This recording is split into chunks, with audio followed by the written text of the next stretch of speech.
ప్రార్థన. పరలోకమందున మా తండ్రి, మరికొన్ని సంగతులు మాతో మాట్లాడండి. పరిశుద్ధాత్మను గురించి తండ్రి అనేకమైన తండ్రి భాగాలుగా మీ కృపలో తండ్రి మేము ధ్యానిస్తున్నాం. మీరే మమ్మల్ని నడిపిస్తున్నారు. ఎన్నో నిగూఢమైన సత్యాలు ప్రతి వారం మాకు అందిస్తున్నారు. మరి ఎంతమంది గ్రహిస్తున్నారో నాకైతే తెలియదు తండ్రి. మీరు ఇచ్చిన బాధ్యత ప్రకారం తండ్రి మీరు మాకు ఇచ్చిన సమయంలో మేము బోధిస్తున్నాం దేవా. గ్రహించిన వారు ధన్యులు తండ్రి. హేళనగా నిర్లక్ష్యంగా తీసుకున్నవారు వారి ఆత్మలకు వారి ఉత్తరవాదులు. తండ్రి అందరితో మాట్లాడండి తండ్రి. మానవ జీవితాలకి అవసరమైనది, అత్యవసరమైన తండ్రి ఆత్మ సహాయం. ఆత్మకార్యం లేకపోయినా, ఆత్మ సహాయం లేకపోయినా తండ్రి మీ వారు కాదని తండ్రి మీరు సెలవిచ్చారు. పరిశుద్ధాత్మ క్రియలు స్పష్టమైనవి, శరీర క్రియలు తండ్రి దానికి ఎంత విరుద్ధంగా పనిచేస్తావు ఈ వారం మాతో మాట్లాడండి తండ్రి. వినగలిగే చెవి, గ్రహించే మనస్సు మాకును అందరికీ తండ్రి దయచేస్తారని కోరుతాం. క్రీస్తునామని ప్రార్థన సమర్పిస్తున్నాం తండ్రి. ఆమె సౌండ్ పెట్టుదాం.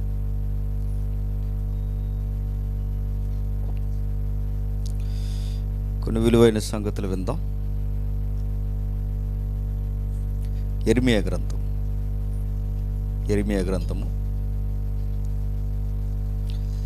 8వ అధ్యాయం. యెరెమీయా గ్రంథము 8వ అధ్యాయం. ప్రతి ఒక్కరు బైబిల్ చూడాలి. 8వ అధ్యాయం 7-8 వచనాలు కలిపి చదువుదాం ఒకసారి.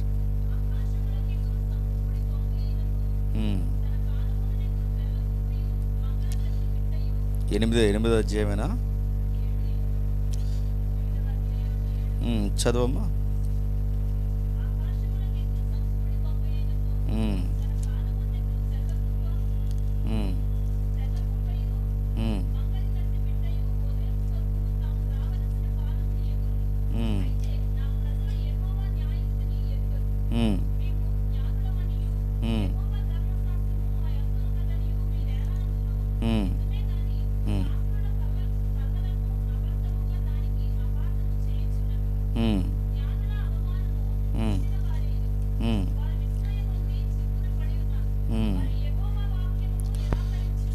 ఆగుదాం.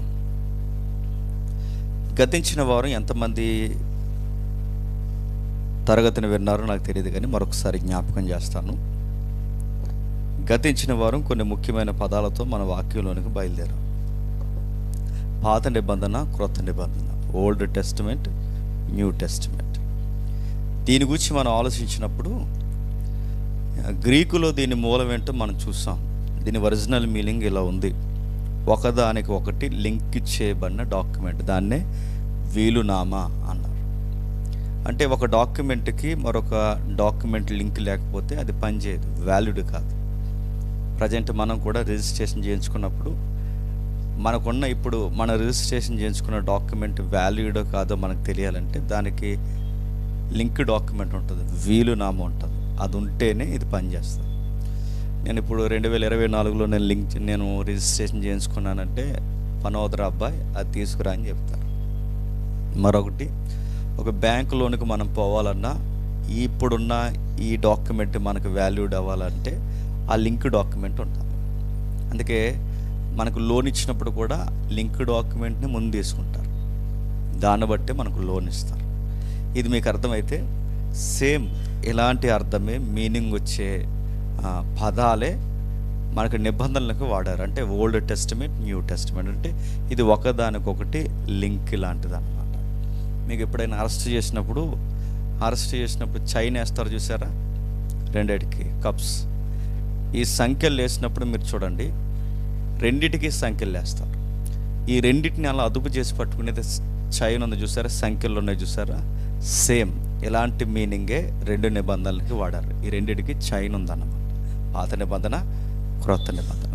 ఈ రెండింటికి ఒకదానికొకటి అవినాభావ సంబంధం ఉంది. ఈ రెండు మనం చూసినప్పుడే అసలు విషయాల్లోనికి మనం వెళ్ళాం. గతించిన వారం పాత నిబంధన ఎందుకు ఇచ్చాడంటే ఇశ్రాయేలీల్ని ఒక ఆర్డర్లో పెట్టడానికి. వాళ్ళకి 3 భాగాలుగా ఇచ్చాడు మనకు తెలుసు. 1 సివిల్ లా, 2 ట్రెడిషనల్ లా, 3 గాడ్స్ లా. ఈ 3 సివిల్ లా అంటే మనకు తెలుసు. సివిల్ లా అంటే ఎలా ఉండాలి, ఎక్కడి వరకు కట్టుకోవాలి, వాళ్ళకి సరిహద్దులేంటి, ఎవరు భూభాగాలేంటి, ఇవి సివిల్ అంటారు. సివిల్ కేసులు అంటే తెలుసు కదా, సివిల్ కేసులు వేరు, మిగిలిన కేసులు వేరు. అలాగే సివిల్ అంటే సామాజికంగా బ్రతికే విధానాల గురించి సివిల్ లా అంటారు. వాళ్ళకి సామాజికమైన లా ఇచ్చాడు. రెండవది ట్రెడిషనల్ లా, కట్టు బట్ట, ఏం తినాలి ఏం తినకూడదు, ఇది ఒక ట్రెడిషనల్ లా ఇచ్చాడు. ఈ లాను కూడా వాళ్ళు ఫాలో అవ్వాలి. మూడవది గాడ్స్ లా, ఇది మారదు. సివిల్ లా మారొచ్చుగాక, ట్రెడిషనల్ లా మారొచ్చుగాక, గాడ్స్ లా మారదు. ఎందుకంటే నైతికతలు మారు, ఎథిక్స్ మారు. పాత నిబంధనలు అబద్ధం ఆడకూడదు, క్రొత్త నిబంధనలు అబద్ధం, ఇవి ఎథిక్స్ ఇవి మారు. పాత నిబంధనలో దొంగతనం చేయకూడదు, క్రొత్త నిబంధనలో దొంగతనం చేయడం. అంటే పాత నిబంధనకి క్రొత్త నిబంధనకి ఇంటర్నల్ లింక్ ఏంటంటే ఎథిక్స్ మారు, గుర్తుపెట్టుకోండి. సివిల్లా మారచ్చు, ఎందుకంటే మన సివిల్ మన ట్రెడిషన్ వేరు, మన సామాజిక జీవితం వేరు. కాబట్టి దేశానికి ఈ సివిల్లా మారొచ్చేమో కానీ ట్రెడిషనల్లా మారొచ్చేమో కానీ గాడ్స్లా మారదు. అందుకే పాత నిబంధనకి క్రొత్త నిబంధనకి ఈ నైతికత అనేది మారదు, అది ఎప్పుడు వ్యాలిడ్గా అలానే ఉంటానే ఉంటుంది.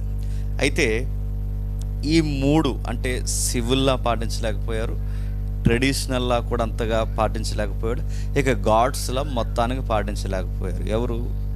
ఇశ్రాయేలు. ఇలా పాటించలేని వారికి దేవుడికి తెలుసు వీళ్ళు పాటించలేరని. మరి తెలిసి ఎందుకు ఇచ్చాడంటే మనం గతించిన వారం క్వశ్చన్ చేసుకున్నాం, ఆన్సర్ కూడా చేసుకున్నాం.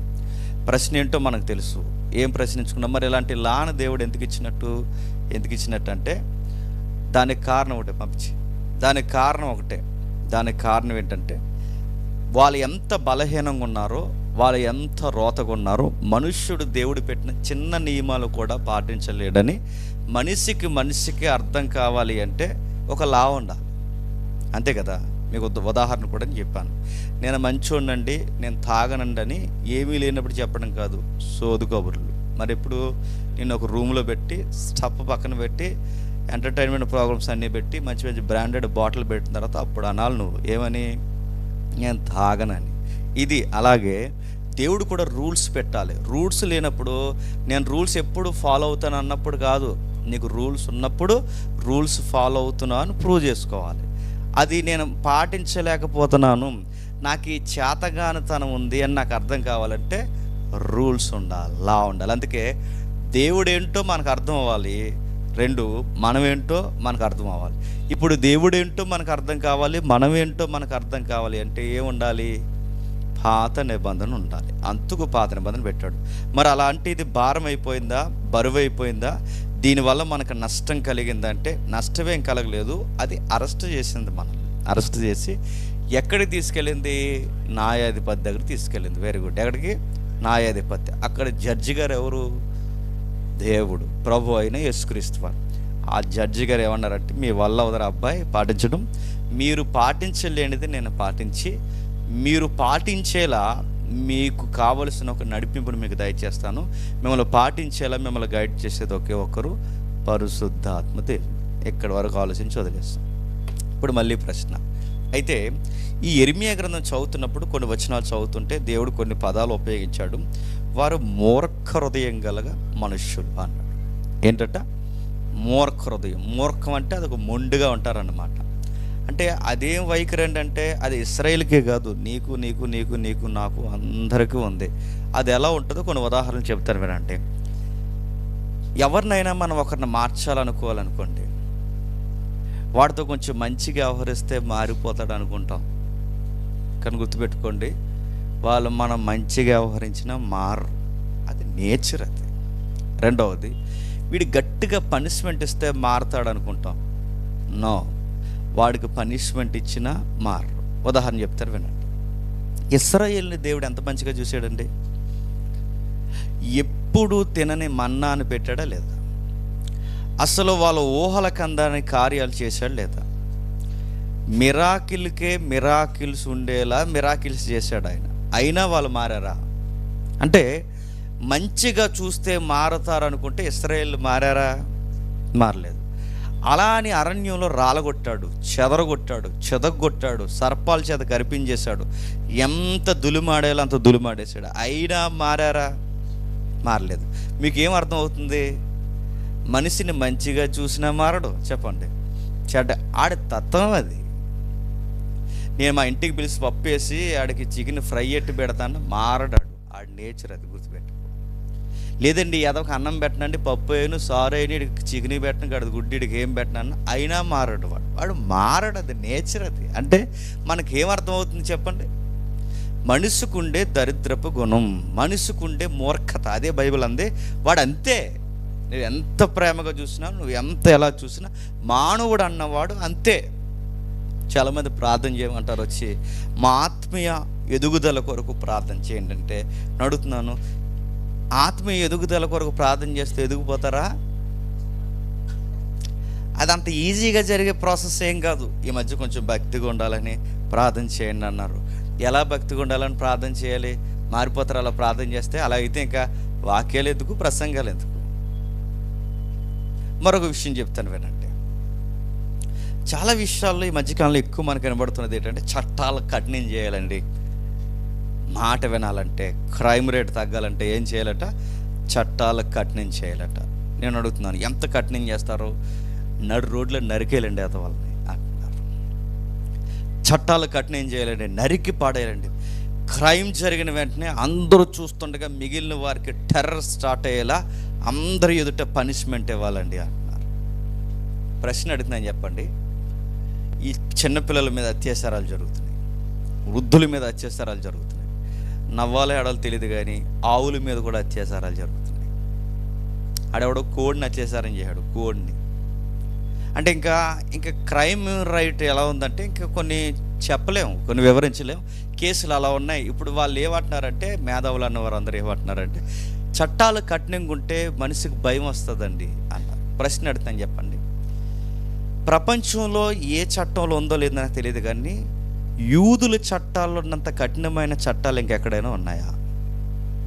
ఒకడు మిస్టేక్ చేస్తేనట అందరూ బయటికి లాగి వాడిని నడు రోడ్లో నిలబెట్టి రాళ్ళు ఇచ్చి కొట్టి చంపాలండి. ఇది ఎంత కఠినమైన శిక్ష అండి. ఏం చేయాలి? రాళ్ళు ఇచ్చి కొట్టి చంపాలట. రాళ్ళు ఇచ్చి కొట్టి చంపే చట్టాలు ఉన్నాయి. అవసరమైతే రంపాలతో కోసే చట్టాలు ఉన్నాయి. ఇలాంటి చట్టాలు యూదులకు ఉన్నాయి. ఇలాంటి చట్టాలు, కఠినమైన చట్టాలు యూదులకు ఉన్న, యూదులు మారారా అంటే మీకు ఏమర్థం అవుతుంది? బలంగా చట్టాలు చేస్తే మారరు, పనిష్మెంట్లు గట్టిగా ఇస్తే మారరు. అరాడిని మంచిగా చూసి బుజ్జగించి అట్టా కాదు నాన్న, ఎట్టా నాన్న అని చెప్పినా, ఎట్టా చెప్పినాడు అట్టానే ఉంటాడు, ఆడు మారడు. అంటే మనకి ఏమర్థమవుతుంది? మంచిగా చూసినా మారడు, చెడ్డగా చూసినా మారడు, పనిష్మెంట్ ఇచ్చినా మారడు, ఆడికి కఠినమైన చట్టాలు చేసినా మారడు, మరి ఏమి చేసినా మారడు. మరి మారాలంటే ఎట్లా? సూత్రం. ఆత్మీయంగా మేము మారాలనుకుంటున్నాం, ఎట్లా, ఎలా మారతారో దానికి బైబిల్ చెప్పింది.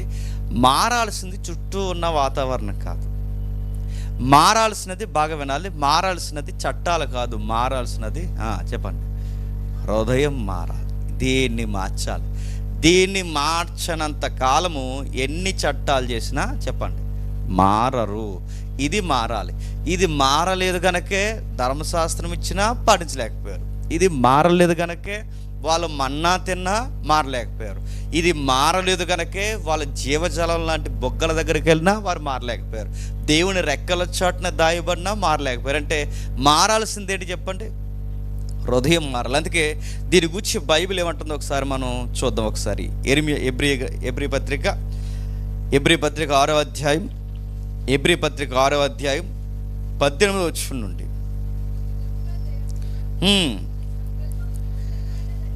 ఈ విధముగా దేవుడు తన సంకల్పం నిశ్చయమైనదని ఆ వాగ్దానములకు వారసులైన వారికి మరి నిత్యముగా కనుపరచవలనని ఉద్దేశించిన వాడై తన అబద్ధమాడజాలని నిశ్చలమైన 2 సంగతులను బట్టి మన ఎదుట ఉంచబడిన నిరీక్షణ చేపట్టుటకు శరణాగతులమైన మనకు బలమైన ధైర్యము కలుగునట్లు ప్రమాణము చేసి వాగ్దానమును దృఢపరచును. ఆగుదాం, బాగా వినాలి. 31 దగ్గరకు వస్తుంది. వాగ్దానాలు అనగానే మన మైండ్లో తిరిగే డెఫినేషన్ ఏంటి చెప్పండి? వాగ్దానం అనగానే మన మైండ్లో తిరిగే డెఫినేషన్స్ ఏంటి చెప్పండి? మెటీరియల్ బ్లెస్సింగ్స్, అదే కదా.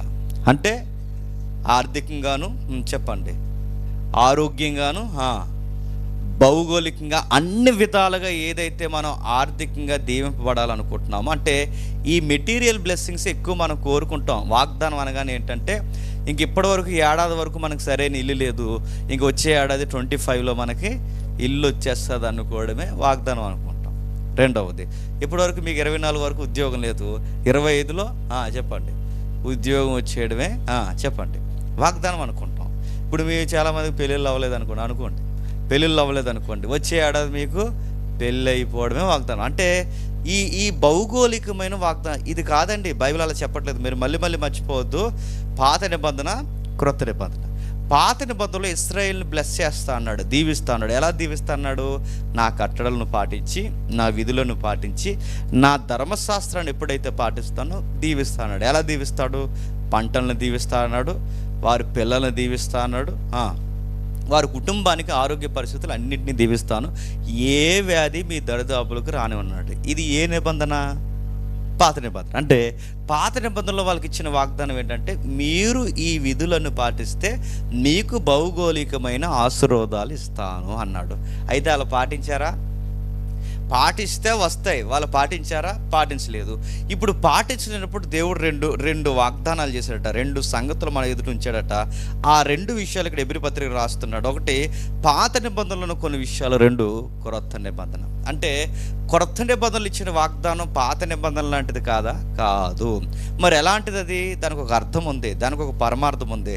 దాని గురించి సంగతులు మనకి రోజుకి అర్థమయ్యేలా క్రొత్త నిబంధన పుస్తకం వెనకాల పుస్తకం, వచనం వెనకాల వచనం, గ్రంథకర్త వెనకాల గ్రంథకర్త, ప్రకటన గ్రంథం వరకు దాన్ని ఎలిబరేట్ చేశాడు మనకి. అంటే ఈ వాగ్దానం అనేది భౌగోళికమైనది కాదు.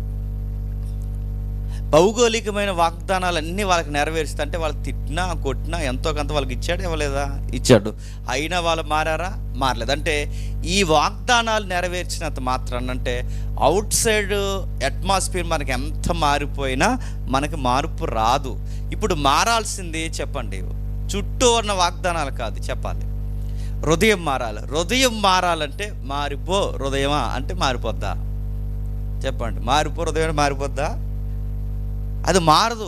ఇప్పుడు హృదయం మారాలంటే తలుపునొద్ద నిలుచుని చెప్పండి ఒక ఆయన తట్టుచున్నాడు. మనం అందరం ఏమనుకున్నామంటే హృదయం అనగానే చెప్పండి, ఇక్కడ ప్రకటన గ్రంథంలో వచనాలు తెచ్చి చాలామంది హృదయం అనే తలుపునొద్ద యేసునాథుడు నిలుచుండి తట్టుచున్నాడని పాటలు రాశారు పెద్దోళ్ళు. వాళ్ళు ఎలిబరేషన్ అక్కడి వరకే గుర్తుపెట్టుకోండి. కానీ అక్కడ ప్రకటన గ్రంథంలో మాట్లాడుతున్నది తలుపు తట్టుచున్నాడంటే హృదయం కాదు, మరేంటి? సంఘము. ప్రకటన గ్రంథంలో మాట్లాడుతున్నది ఏంటి చెప్పండి? సంఘం. అంటే యేసుప్రభు వారిని సంఘాలు ఎక్కడ పెట్టేశాయి? చెప్పాలి. యేసుప్రభు వారిని సంఘాలు ఎక్కడ పెట్టాయి? బయట పెట్టాయి. ఇప్పుడు తలుపునద్ద నిలుచున్నానంటే అక్కడ హృదయం కాదు, చెప్పండి సంఘం బయట నిలబడి తట్టుచున్నాడు. ఇది ప్రకటన గ్రంథంలో ఉన్నది, బాగా వినాలి. హృదయానికి సంబంధించింది కాదు. ఇప్పుడు బాగా వినాలి. మరి హృదయంలో ఉండేది ఎవరు? మీ దేహము. చెప్పండి పరిశుద్ధాత్మ దేవునికి, 2 కలపాలి, పరిశుద్ధాత్మ దేవునికి ఆలయమై ఉన్నది. మీ హృదయము, మీ దేహము పరిశుద్ధాత్మ దేవునికి ఆలయం ఉన్నది. అంటే ఇప్పుడు నా హృదయం మారాలంటే ఇప్పుడు నాలోకి ఎవరు రావాలి? అది ఎవరు రావాలి? ఇప్పుడు ఎవరైతే ఈ పరిశుద్ధాత్మని గురించి మనం మాట్లాడుకుంటున్నాం, గ్రంథకర్తలు అందరూ కలిపి, ఈ పరిశుద్ధాత్ముడినే దేవుడు మనకి ఏమిస్తా అన్నాడు? వాగ్దానముగా ఇస్తాను. అంటే క్రొత్త నిబంధన బ్లెస్సింగ్స్ ఏంటో తెలుసా? చెప్పాలి, పరిశుద్ధాత్మని పొందుకోవడమే వాగ్దానం. అంటే పరిశుద్ధాత్మను మనం ఎందుకు పొందుకోవాలి? మన హృదయం పరివర్తన చెందాలి. ఈ చెత్త హృదయం పోయి నూతన హృదయం రావాలి. మోసపరిచే లక్షణాలు పోయి నీతికి నిలబడే సాక్ష్యాలు రావాలి. ఇవి రావాలి అంటే లోపల మనల్ని ఎవరు గైడ్ చేయాలి? పరిశుద్ధాత్మ. ఎందుకంటే మనం హృదయం గైడ్ చేస్తే మనం ఏం చేస్తాం? ఇలా వాక్యం వింటాం, అలా పోయి సెకండ్ షో సినిమాకి పోతాం. మన హృదయం అలా గైడ్ చేస్తుంది. నిజంగానే ఇక్కడ ప్రభురాత్రి భోజనంలో చేతులు ఉంచుతాం, బయటికి పోయి దయ్యాల బలాలు అంటే చెత్త చెదారంలో కూడా చెప్పండి చేతులు ముంచుతాం. ఎందుకు మనం కంట్రోల్గా ఉండలేకపోతున్నామంటే నిన్ను గైడ్ చేస్తున్నది ఎవరు? నీ హృదయం. ఇప్పుడు నీ హృదయాన్ని కంట్రోల్ చేసి కళ్ళి వేసి ఆపకపోతే అది ఎప్పటికీ నేను నీతిగా బతకనివ్వదు. దేవుడు నీకు ఎంత మంచి చేసినా బతకనివ్వదు. నీకు తెలుసు దేవుడు నీకు ఎన్ని మేలు చేశాడు, ఇన్ని మేలులు చేశాడని దేవుడు నీకు తెలిసినా నీకు నీతి చేయాలనిపిస్తుంది, కానీ ఏం చేయాలనిపిస్తుంది చెప్పు? పాపమే చేయాలనిపిస్తుంది. మనకు దేవుడు ఎన్నో విషయాల్లో మనకి ఆరోగ్య పరిస్థితులు మెరుగుపరుస్తాడు, కానీ మనం ఏమాత్రం యథార్థంగా ఉండలేం. ఎందుకంటే మనల్ని గైడ్ చేస్తున్నది ఎవరు? హృదయం గైడ్ చేస్తుంది కనుక. అంటే ఇప్పుడు మన కుళ్ళి బట్టిన హృదయం మనల్ని గైడ్ చేయకూడదంటే మనల్ని ఎవరు నడిపించాలి చెప్పండి? పరిశుద్ధాత్మ. ఈయన గూర్చి ఏమని రాస్తున్నాడు చూడండి, గలతీ పత్రిక 3వ అధ్యాయం. త్వరగా గలతీ పత్రిక 3వ అధ్యాయం, గలతీలకు రాసిన పత్రిక 3వ అధ్యాయం 13-14 వచనాలు చూడండి. ఆత్మను గూర్చిన వాగ్దానం. ఎవరు వాగ్దానం చెప్పండి? చెప్పాలి. ఆత్మను గూర్చిన వాగ్దానం. ఇప్పుడు చెప్పండి, వాగ్దానం అనగానే వాగ్దానం కార్డులు కాదు. వాగ్దానం అనగానే మనకు వచ్చే లౌకికమైన భౌగోళికమైన జరిగే క్రియలు కాదు. వాగ్దానం అంటే ఎవరంట? ఆత్మను గూర్చిన వాగ్దానం. ఆత్మ అంటే పరిశుద్ధాత్ముడే. చెప్పండి, క్రొత్త నిబంధనలో వాగ్దానం. పాత నిబంధనలో వాగ్దానాలు ఏంటి? వాగ్దానం అంటే ఏంటి? ఎంతకీ తెలిసేది? వాగ్దానం అంటే ఏంటి? వాగ్దానం అంటే ఏంటంటే చెప్పండి. అయ్యో, వాగ్దానం అంటే మాట ఇస్తున్నా నీకు ఇది నెరవేరుతుంది అంటే. పాత నిబంధనలో వాగ్దానాలు, నీ పంట పండుతుంది, నీ కడుపు నిండుతుంది, నీ పిల్లలు బాగుంటారు, ఆరోగ్యం బాగుంటుంది, ఇది పాత నిబంధనలో. అది మాట ఇచ్చాడు, ఆ మాట నెరవేరాలంటే ముందు పాటించండి అన్నాడు.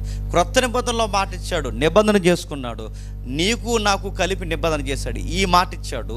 ఈ నిబంధన దేనిని బట్టి, ఈ వాగ్దానం దేని కొరకు ఇచ్చాడంటే పరిశుద్ధాత్మని కొరకు ఇచ్చాడు. చాలామందికి ఇవి అంత రుచించవు. ఏంటంటే పరిశుద్ధాత్మకు వాగ్దానం ఏంటంటే పరిశుద్ధాత్ముడే వాగ్దానం. ఆయన ఉంటే మన లైఫ్లో అన్నీ బాగుంటాయి, ఆయన ఉంటే మనకు అన్ని విధాలుగా జీవితం సమాధానకరంగా ఉంటుంది. ఆయన లేకే చెప్పండి మనం దేవునికి విరుద్ధంగా ఉంటున్నాం, మనకు మనమే భారం అయిపోతున్నాం. అందుకే చెప్తున్నాడు చూడండి, ఆత్మను గూర్చిన వాగ్దానము విశ్వాసం వల్ల మనకు లభించినట్లు అబ్రహాము పొందిన ఆశీర్వచనం క్రీస్తు యేసు ద్వారా అన్యజనులకు కలుగుటకై క్రీస్తు మన కొరకు శాపమై మనల్ని ధర్మశాస్త్రం యొక్క శాపము నుండి విమోచించును. ఇందును గూర్చి మ్రాని మీద వేలాడిన ప్రతి వాడును శాపగ్రస్తుడు అని ఇక్కడ ఒక వాక్యాన్ని జ్ఞాపకం చేస్తున్నాను చూడండి. అబ్రహాము పొందిన ఆశీర్వాద వచనం అంటే అబ్రహాము గారికి వచ్చిన ఆశీర్వాదం ఏంటండి? నీకు సంతానం అనుగ్రహిస్తాను. అబ్రహాము గారికి ఇచ్చిన వాగ్దానం ఏంటి? సంతానం ఇస్తానడుగా. ఇప్పుడు సంతానం అంటే మనం అందరం ఏమనుకుంటామంటే ఇస్సాకు ఇంకా ఇస్రాయేల్ అనుకుంటా, కానీ గ్రంథం మార్చేస్తుంది కొత్త మందికి వచ్చేసరికి. అసలు అబ్రహాముకి ఇచ్చిన వాగ్దానం ఇస్సాకు కాదు, అబ్రహాముకి ఇచ్చిన వాగ్దానము ఇస్రాయేల్ కాదు. మరి అబ్రహాముకి ఇచ్చిన వాగ్దానం ఏంటి? ఇక్కడే చెప్తుంది, ప్రభు అయిన యేసుక్రీస్తు వారిని మీ జాతిలో పుట్టించడమే నీకు నేను ఇవ్వబోయే వాగ్దానం. ఇది నీకును భూనివాసులందరికీ భూలోకంలో ఉన్న వంశస్థులందరికీ దీవెనకరంగా ఇస్తాను. ఇప్పుడు చెప్పండి, ప్రభు అయిన యేసుక్రీస్తు వారు ఇశ్రాయేలుకు ఒక్కడికే సంబంధించినవాడు కాదు, ప్రభు అయిన యేసుక్రీస్తు వారు యూదులు ఒక్కడికే సంబంధించినవాడు కాదు, మరి ఆయన నమ్ముకున్న ప్రతి ఒక్కరికి, భూలోకంలో పుట్టిన ప్రతి వంశానికి ఆయన దీవెనగా ఆశీర్వాదకరంగా ఇవ్వబడ్డాడు. అంటే ఇప్పుడు ప్రభు అయిన యేసుక్రీస్తు వారు మన పాపాల కొరకు చనిపోయాడు. బాగా వినాలి, ప్రభు అయిన యేసుక్రీస్తు వారు మ్రాణులు వేలాడదీయబడి మన రోత పాప జీవితం ఏదైతే మన హృదయంతో చేశామో బహిర్గతంగాను మనసులోను ఎన్ని రోత క్రియలు చేసామో వీటన్నిటి కొరకు పాపంలో ఉన్న మనల్ని రక్షించడానికి మ్రాణును వేలాడిపోయి చనిపోయాడు, పాపం తీసాడు. అయితే ఇప్పుడు పాపం తీసిన తర్వాత మళ్ళీ పాపం చేయకుండా ఉండాలిగా, మళ్ళీ ఆ రోతక్రియలు జరిగించకుండా ఉండాలిగా. ఆ రోతక్రియలు జరిగించకుండా ఉండాలి అంటే ప్రభు అయిన యేసుక్రీస్తు వారు తండ్రి అయిన దేవుడు మళ్ళీ మనకు వాగ్దానం ఇచ్చాడు, మళ్ళీ మీరు నాకు విరుద్ధమైన క్రియ మీరు జరిగించకుండా ఉండాలి అంటే మీ హృదయం మారిపోవాలి. మీ హృదయం మారాలి అంటే పరిశుద్ధాత్ముడు మీకు రావాలి. అందుకే ప్రభు అయిన యేసుక్రీస్తు వారు వెళ్ళిపోతూ మనకేమంటాడంటే, నేను మీ యొద్దకు ఒక ఆదరణకర్తను పంపిస్తాను, ఆయన తండ్రి నేను మీకు ఇస్తున్న వాగ్దానము. ఆయన మీలోకి వస్తే ఆయన మిమ్మల్ని ఎలా నడిపించాలో ఆయన చూసుకుంటాడు. ఆయన చెప్పినట్టుగా మీరు నడిస్తే మీకు కావలసినవన్నీ దేవుడు చెప్పండి అనుగ్రహిస్తాడు. ఇప్పుడు చెప్పండి, అందుకే అపోస్తులు అందరూ ఏమంటారంటే, మీరు ఆత్మను పొందుకున్నారా? ఎందుకు అలా అడుగుతున్నారు? ఎందుకంటే వీళ్ళ వైఖరి చూస్తుంటే, వీళ్ళ ప్రవర్తన చూస్తుంటే ఎలా ఉంది? ఆత్మక్రియల్లా లేవు, చెప్పండి, శరీర క్రియల్లా ఉన్నాయి. అందుకే పరిశుద్ధాత్మను పొందుకున్న వాళ్ళు తెలిసిపోతారండి.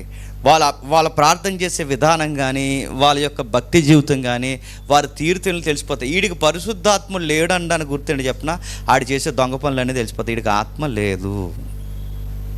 మనం మాట్లాడే దొంగ మాటలని తెలిసిపోతాయి. వీడికి ఆత్మ లేదు. పరిశుద్ధాత్ముడు ఉన్నోడు చేయలేడండి గద్దింపు. ఎందుకంటే ఆత్మ వాదిస్తుందని బైబిల్ ఉందిగా. నా ఆత్మ వాళ్ళతో ఎల్లప్పుడూ వాదిస్తుందంటే దాని అర్థం ఏంటి? వాదిస్తాడు ఆయన. ఇలాగెందుకు చేస్తున్నావురా? ఇప్పుడేగా చర్చికి వెళ్ళొచ్చు. ఎలా ఎందుకు చేస్తావమ్మా? ఇప్పుడేగా చర్చికి వెళ్ళొచ్చు. ఇవన్నీ అడుగుతారు. నీకు అడిగినా నీకు మనస్సాక్షి పని చేయట్లేదంటే నీకు ఆత్మ నడిపింపు లేదు. మరి ఆ రోత హృదయమే నేను నడిపిస్తుంది. ఒకసారి కాదు, 2 సార్లు కాదు, 3 సార్లు కాదు, ఇన్నిసార్లు నీకు ఇలాంటి పనులు ఎలా చేయాలనిపిస్తుందంటే నువ్వు ఎవరి గైడ్లైన్స్లో నడుస్తున్నావు చెప్పు. అసలు నువ్వు యేసు రక్తాన్ని నువ్వు వ్యర్థపరుస్తున్నావు, రక్షణ జీవితాన్ని వ్యర్థపరుస్తున్నావు, నీ జీవితానికి ఆత్మ క్రియను కూడా చంపుతున్నావు.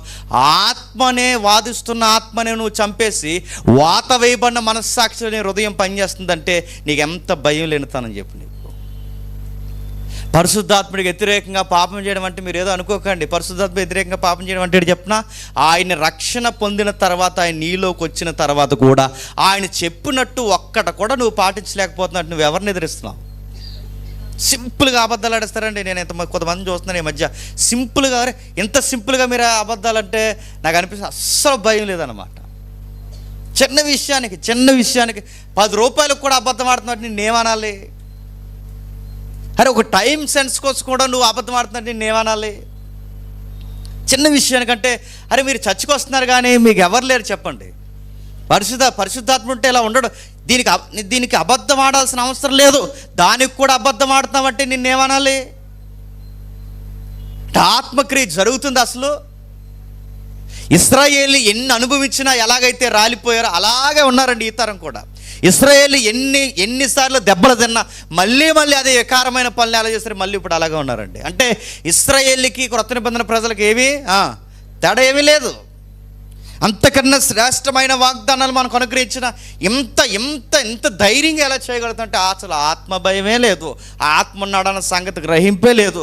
మన గద్దింపిస్తున్నాడన్న లెక్కలేని తనం. అందుకే పరిశుద్ధాత్మ చెబుతున్నాడు చూడండి, ఆయన మనకు అనుగ్రహింపడ్డాడు. అబ్రహాముకి, ఇస్సాకుకి, యాకోబుకి, ప్రవక్తలకి, నీతిమంతులకి ఎంతమందికైతే వాగ్దానం చేశాడో, ఈ ప్రపంచానికి ఇవ్వబడిన వాగ్దానమైన ప్రభు అయిన యేసుక్రీస్తు వారి ద్వారా మనకి ఇవ్వబడిన వాగ్దానం ఒక్కటే, ఆత్మను గూర్చిన వాగ్దానము. పరిశుద్ధాత్మను గూర్చిన వాగ్దానం. నా ఇల్లు కన్నా, నా వాకిలి కన్నా, నా యొక్క ఆర్థిక పరిస్థితుల కన్నా, దేవా నాకు అన్నిటికన్నా నువ్వు గొప్ప వాగ్దానం ఇచ్చేది ఏదన్నా ఉంది అంటే పరిశుద్ధాత్ముడే. ఆస్తులు ఐశ్వర్యాల కన్నా గొప్ప వాగ్దానం.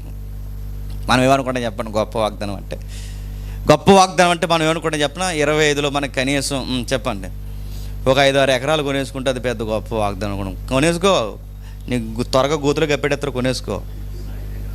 ఈ పరిశుద్ధాత్ముడి శీర్షికలు విన్నా నీకు ఇంకా ఎకరాల మీదకి పోతుందంటే గుర్తుపెట్టుకో, నేను త్వరలోనే కప్పేటెత్తారు, గుర్తుపెట్టుకో. నీకు ఇంత ఎలిబురేట్గా పరిశుద్ధాత్ముడికి ఎంత బోధిస్తున్నా నీకు చెత్తా చెదారం బుర్రకెక్కుతున్నాయంటే నువ్వేమైపోవడానికి రెడీగా ఉన్నావు, గుర్తుపెట్టుకో. పరిశుద్ధాత్ముడు ఇంతకన్నా గొప్ప వాగ్దానం ఏముందండి? ఇంత చెప్పిన శారీరకమైన వాగ్దానాలు ఎదురు చూస్తున్నారంటే నిన్నేమనాలంటే ఇశ్రాయేలుకు ఉండే మైండే మనకు కూడా ఉందనడానికి ఇంతకన్నా ఆధారం ఏం కావాలండి? అందుకే యెరెమీయాలో ఏమంటున్నాడు చూడండి. యెరెమీయా గ్రంథం మన తగిన మాట ఎన్నిసార్లు చదువుకున్నా. యెరెమీయా గ్రంథం 17వ అధ్యాయం, యెరెమీయా గ్రంథం 17వ అధ్యాయం, యెరెమీయా గ్రంథం 17వ అధ్యాయం 9వ వచనం చూడండి.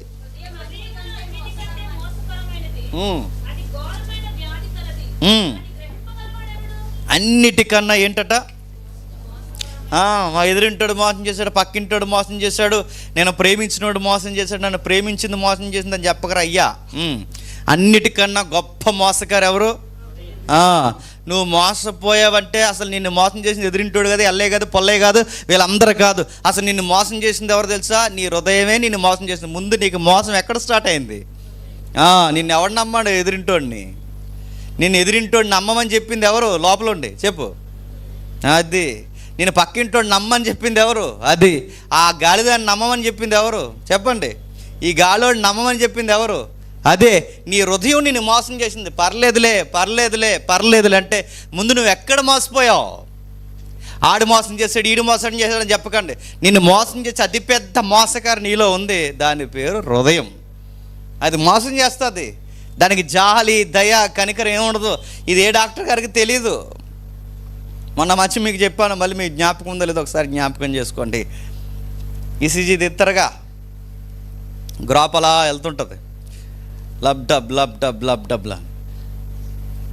మెడికల్ సైన్స్కి దొరకంది చెప్పిన శబ్దం మాత్రం కనిపెట్టిందంట. అది ఈసీజీలో ఎవడి హృదయంలో ఏముందో తెలిస్తేనట ప్రపంచం ఎప్పుడూ అంతమైపోయినట్టు గుర్తుపెట్టుకోండి. నేను అడుగుతున్నాను, ఈసీజీ తీసినప్పుడు ఎవరి హృదయంలో ఏముందో చెప్తే ఏమైపోద్దండి ప్రపంచం? కాపురాలు ఉండవు. ఇంకా నన్ను అడగండి, కాపురాలు ఉండవు. చెప్పండి. ఎదురుగా డాక్టర్ ఉండడు, ఎంత దరిద్రంగా ఉండేటు రీడు అని.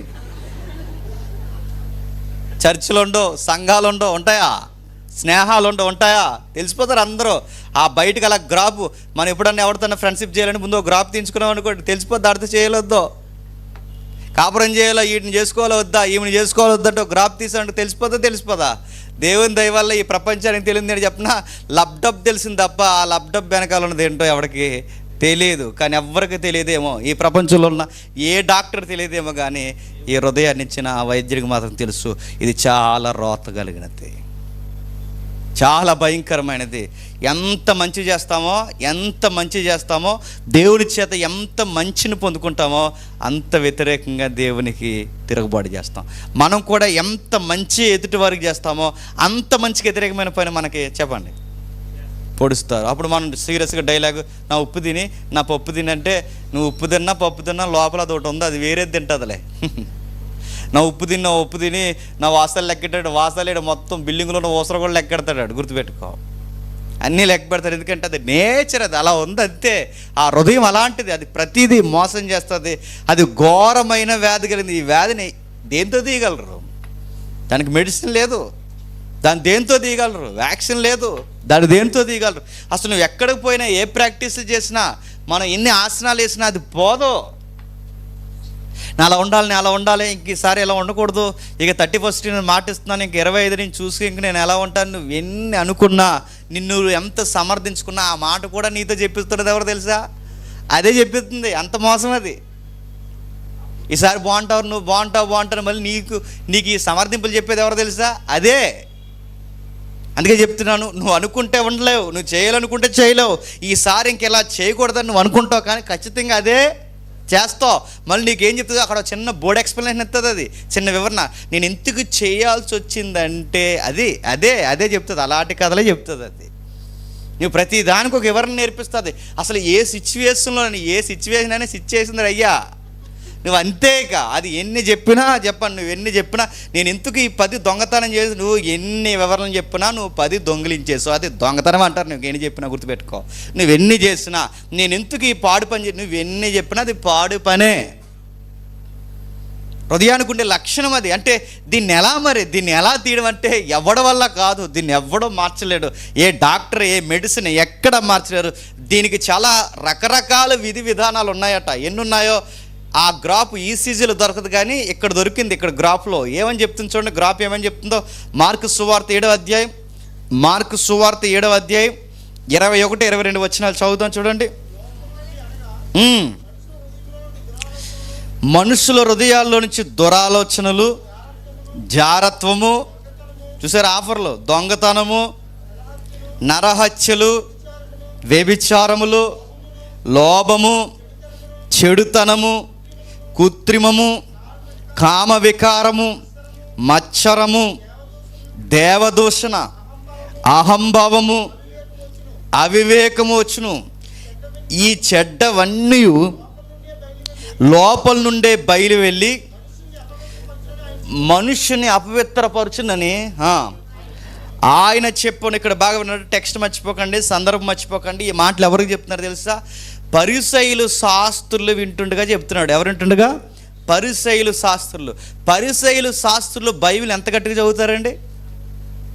ప్రతిరోజు ఏం చదువుతారు? ధర్మశాస్త్రం చదువుతారు. ప్రతిరోజు వాళ్ళు ధర్మశాస్త్ర యజ్ఞయాగాలు జరిగిస్తారు, ముమ్మారు ప్రార్థన చేస్తారు, ముమ్మారు ఉపవాసాలు ఉంటారు.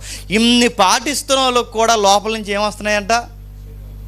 ఏంటి ఇంత బైబిల్ చదివినా, ఏంటి ఇంత బైబిల్ చదివి ఇన్ని ప్రసంగాలు విన్నా, సమాజ మందిరాల్లో కూర్చొని ప్రతి శనివారం, ప్రతి శుక్రవారం, ప్రతి వారం వాళ్ళు పాటిస్తున్న ఇన్ని నియమాలు వాళ్ళు పాటిస్తున్న లోపల నుంచి ఎంత బైబిల్ చదువుతున్నా వాళ్ళకి వస్తుందట. వాళ్ళ హృదయంలో నుంచి జారత్వము, దొంగతనం, అంటే ఈ పనులన్నీ చేస్తున్నది టెక్స్ట్ని అప్లై చేయండి. ఈ పనులన్నీ చేస్తున్నది ఈ సందర్భంలో ఎవరండి? ఆ ఉపదేశకులే చేస్తున్నారంట. వాళ్ళే చేస్తున్నారంటే ఇవన్నీ. జారత్వం, దొంగతనము, వ్యభిచారము, లోభత్వం, చెడుతనము, కృత్రిమము, కామవికారం, మత్సరం, చివరికి దేవుణ్ణే దూషించడం, అహంకారము, అవివేకము. చివరికి నీతో ఆ హృదయం అంట అవివేకం అంటే తింగర పనులు కూడా చేపిస్తుందట. అరే ఈ పని ఎలా చేశాడు అంటే, ఆ తింగరని చేసేది లాస్ట్కి. ఈ తింగర పని ఇవిడ ఎలా చేసిందంటే చెప్పండి, అది చేయించింది లోపలుండి ఎవరు? చివరికి అవివేకం అంటే ఇలాంటి బుద్ధిహీనమైన పని ఎలా చేశారంటే చేస్తుంది. అది లాస్ట్కి ఎన్ని చేయించాలని చేస్తుంది, హత్యలు చేస్తుంది, వ్యభిచారాలు చేస్తుంది, అపవిత్రత, జారత్వం, దొంగతనము, దోషులు ఇవన్నీ చేసి లాస్ట్ నిన్ను చేసేది చెప్పిన తెంగరోని చేసి నాశనం చేసి పడేస్తుంది. దీని నుంచి బయటికి రావాలంటే ఎవరి వల్ల అవ్వదు, ఎవరో చేయలేరు. మరో వచనం చూడండి, మత్తయి సువార్త 13వ అధ్యాయం, మత్తయి సువార్త 13వ అధ్యాయం 15వ వచనం. మత్తయి సువార్త 13వ అధ్యాయం 15వ వచనం. ఈ ప్రజలు కన్నులారా చూసి, చెవిలారా విని, హృదయముతో గ్రహించి, మనస్సు త్రిప్పుకొని నా వలన స్వస్థత పొందుకున్నట్లు వారు హృదయము క్రొవ్విందట. ఏం క్రొవ్వింది? హృదయం క్రొవ్విందట. ఎన్ని చేస్తారండి? స్వస్థతలు పొందారట. అవసరం చదవండి మళ్ళీ. కన్నులారా చూశారట, చెవిలారా విన్నారట, హృదయంతో గ్రహించారట, మనసు త్రిప్పుకొని నా వలన స్వస్థత పొందకున్నట్లు వారు హృదయము క్రొవ్వినదంటే ఇన్ని అద్భుత కార్యాలు వాళ్ళ జీవితంలో జరిగిన వాళ్ళకి హృదయం క్రొవ్విందంటే పర్లేదు లేరా అంటారు. హృదయం ప్రతి చర్చికి వచ్చే ప్రతి ఒక్కరికి చెప్పే మాటని చెప్పనా, దేవుడు ఎంతైనా ప్రేమమయుడండి. ఎప్పుడైనా అనిపించిందా మీకు? అనిపించింది అంటే మీరు డేంజర్లో ఉన్నారని గుర్తుపెట్టుకోండి. దేవుడు పర్లేదండి కొన్ని అలాగా చెప్పండి వదిలే. అది ఆ భాష ఎవడదనుకుంటున్నావు? ఆడే లోపల ఉన్నాడు. మీ డేంజర్గా ఎవడో చెప్పండి. హృదయం. పర్లేదండి దేవుడు ఏమనుకోడండి, పర్లేదండి. నీకు పర్లేదనే ఆ వర్డ్ ఎలా వస్తుంది? ఆ లక్షణం ఎలా వస్తుంది? ఖచ్చితంగా నీతో చెప్తున్నది ఎవరు చెప్పు? వాడే చెప్తున్నారు. కానీ పరిశుద్ధాత్మని పనిచేస్తే అలా చెప్పడు. ఏమంటాడు చెప్పినా, చర్చికి వెళ్తున్నావు కదమ్మా, ఎందుకు నీకు ఇలాంటివని పరిశుద్ధాత్ముడు చెప్తాడు. చర్చికి వెళ్తున్నావు కదయ్యా, ఎందుకు నీకు ఇలాంటి పనులని పరిశుద్ధాత్మ చెప్తాడు. పరిశుద్ధాత్ముడు పని చేస్తే అలా చెప్తాడు. నువ్వు చర్చికి వెళ్తున్నావు, ప్రభురాత్రి భోజనం తీసుకుంటున్నావు, నువ్వు సేవలో పాలు పంపులు పొందుతున్నావు, నువ్వు సంఘ సహవాసంలో ఉన్నావు, దేవుని వల్ల ఎన్నో మేలులు ఈ ఏడాది అంతా పొందావు, ఇంత విరుద్ధమైన పని నీకు ఎలా చేయాలనిపిస్తుందని దేవుడు మనకి పరిశుద్ధాత్ముడు చెప్తుంటాడు. ఇలా కాకుండా పర్లేదులే అని నీకు అనిపిస్తుందంటే ఆ మాట చెప్పేది పరిశుద్ధాత్ముడు కాదు. చెప్పండి, మోసపరిచిన హృదయమే చెప్తుంది. దాని మాట విన్నవాడు చరిత్రలో బాగుపడినట్లు లేదు. ప్రవక్తలు ఎగిరిపోయారు. దాని మాట విన్నవారు నీతిమంతులు నాశనం అయిపోయారు. హృదయం మాట విన్నవారు పతనం అయిపోయారు. బలశాలులు కూడా కుప్పగూలిపోయారు. సంసోను లాంటి వారు, సొలొమోను లాంటి వారు కూడా చేతులెత్తేశారు. దావీదు లాంటి ధర్మశాస్త్రం పాటించే, దివారాత్రులు ధర్మశాస్త్రం చదివే దావీదు లాంటి వాడు కూడా దేనికి దొరికేశాడు చెప్పండి? హృదయం వేసే వలకు దొరికేశాడు, దాని కళ్యాణానికి దొరికేశాడు. అందుకే ఈ హృదయం అది మారలేదు కనుకే రాళ్ళిచ్చి కొట్టే చట్టాలు చేసినా మారరు. చెప్పండి, బలమైన చట్టాలు చేసినా మారరు, ఎన్ని కఠినమైన శిక్షలు ప్రజలు చూస్తుండగా విధిస్తున్నా మారరు. మారాల్సింది చట్టాలు కాదు, మారాల్సినది మాటలు కాదు, మారాల్సినది పనిష్మెంట్లు కాదు, మరి హృదయం మారాలి. అందుకే మరో మాట ఉంది చూడండి, రోమిలికి రాసిన పత్రిక మొదటి అధ్యాయం, రోమిలికి రాసిన పత్రిక మొదటి అధ్యాయం 21వ వచనం. వారు దేవుని ఎరుగియు ఆయనను దేవునిగా మహిమపరచలేదు, కృతజ్ఞతాస్తుతులు చెల్లించలేదు, కానీ తమ వాదముల యందు వ్యర్థులైరి. వారి అవివేక హృదయము అంధకారమైన. ఇప్పుడు వినండి, వీళ్ళకి దేవుడు అంటే తెలుసట, చెప్పండి, దేవుని జ్ఞానం అంటే తెలుసట, చివరికి ఏమయ్యారట, వారి హృదయము చెప్పండి అంధకారమైంది, అవివేకమైంది. ఇప్పుడు చెప్పండి, ఇంత భక్తిని, ఇంత దేవుడిని కూర్చిన వీళ్ళకి ఉన్న వాగ్దానాలు, దర్శనాన్ని మొత్తం పాడు చేసింది ఏంటి చెప్పండి. అది దాన్ని కంట్రోల్ చేయలేదో నీకు దేవుడిని కూర్చిన ఎంత జ్ఞానం ఉన్నా అది నేను ఖచ్చితంగా మింగేస్తుంది. చాలామందికి మీరు గమనించండి, చాలామంది బయట పెద్ద వాళ్ళు ఉంటారండి, బయట వాళ్ళకి చాలా థియాలజీ తెలుసు, వాళ్ళకి ఎన్నో రక్షణ సంబంధమైన డాక్టరీన్స్ తెలుసు, వాళ్ళకి ఎన్నో విషయాలు తెలుసు. మనకి ఇన్ని తెలిసి నేను ఈ పని ఎలా చేయగలిగాడరా అంటే సేమ్ ఈ వచనమే గుర్తొస్తుందండి. ఇన్ని తెలిసిన ఈ పని ఈయన ఎలా చేయగలిగాడరా అంటే మనకు అర్థమవుతుంది, హృదయం ఆయన ఏం చేసింది చెప్పండి, పాడు చేసింది. దేవుని గురించిన జ్ఞానం అంతు దేవుడిని ఎరిగి అంటే ఆయనకి దేవుడు అంటే ఏంటో తెలుసు, సిద్ధాంతాలు అంటే ఏంటో తెలుసు, థియాలజీ అంటే ఏంటో తెలుసు, అసలు రక్షణ విషయాలు ఎన్నో విషయాలు తెలుసు. ఇన్ని తెలిసిన వాళ్ళ హృదయం మాట విన్నారు కనుక వాళ్ళకి అంధకారం అలుముకుంది, అవివేకం వచ్చింది. ఈ జ్ఞానం ఎంతున్నా వాళ్ళ హృదయాన్ని జయించలేకపోయారు కనుక ఏమయ్యారు చెప్పండి, పాడైపోయారు. మీరు కూడా అనుకోవచ్చు, మేము చర్చికి వెళ్తున్నాం, జేమ్స్ అని చర్చికి, మాకెట్లే అంటే జేమ్స్ అని ఎరగదీసేది ఏముంటుంది గుర్తుపెట్టుకోండి. ముందు మీరు మారాలి, మీరంటే మీ హృదయం మారాలి. మీ హృదయంలో ఉన్న ప్రతిదీ మారకపోతే ఇక్కడ పరిశుద్ధాత్మ సిరీస్ 15 చెప్పినా, 16 చెప్పినా, ఏడాది చెప్పినా, 150 చెప్పినా, 2 సంవత్సరాలు చెప్పినా, 3 సంవత్సరాలు చెప్పినా జస్ట్ మీరు మ్యాటర్ గ్యాదర్ చేసుకుంటారు తప్ప, చెప్పండి, జస్ట్ సబ్జెక్ట్ తెలుసుకుని వెళ్ళిపోతారు తప్ప హృదయం మారకపోతే ఈ సబ్జెక్ట్ వల్ల ఉపయోగం ఏమీ లేదు. చాలామంది వచ్చి అడుగుతారు, మా ఆత్మీయ స్థితి బాగుండాలని ప్రార్థన చేయండి అంటే, నన్ను అడిగితే అలా కాదు మీరు అడగాల్సింది, నా ఆత్మీయ స్థితి బాగుండాలని ప్రార్థన, అలా అడగకూడదు, బాస్ అది కాదు. ఏమని చెప్పినా మా హృదయం మారాలని చెప్పండి, ప్రార్థన చేయండి. మా హృదయంలో నూతన హృదయం రావాలని ప్రార్థన చేయండి. ఇది అడగాలి, మనం అది అడగం. చెప్పండి, మా పాత హృదయం అలాగే ఉంచండి చెప్పండి. మేము మాత్రం ఆత్మీయంగా ఎదిగిపోవాలంటే మేము బయట ఎన్ని ఉపవాస కూడికలు పెట్టి ప్రార్థన చేసినా ఇది మారకపోతే చెప్పండి, ఆ ప్రార్థనకి జవాబు ఎప్పటికీ రాదు. మరో వచనం చూద్దాం. రోమిలికి రాసిన పత్రిక 8వ అధ్యాయం, రోమిలికి రాసిన పత్రిక 8వ అధ్యాయం 6వ వచనం చూడండి.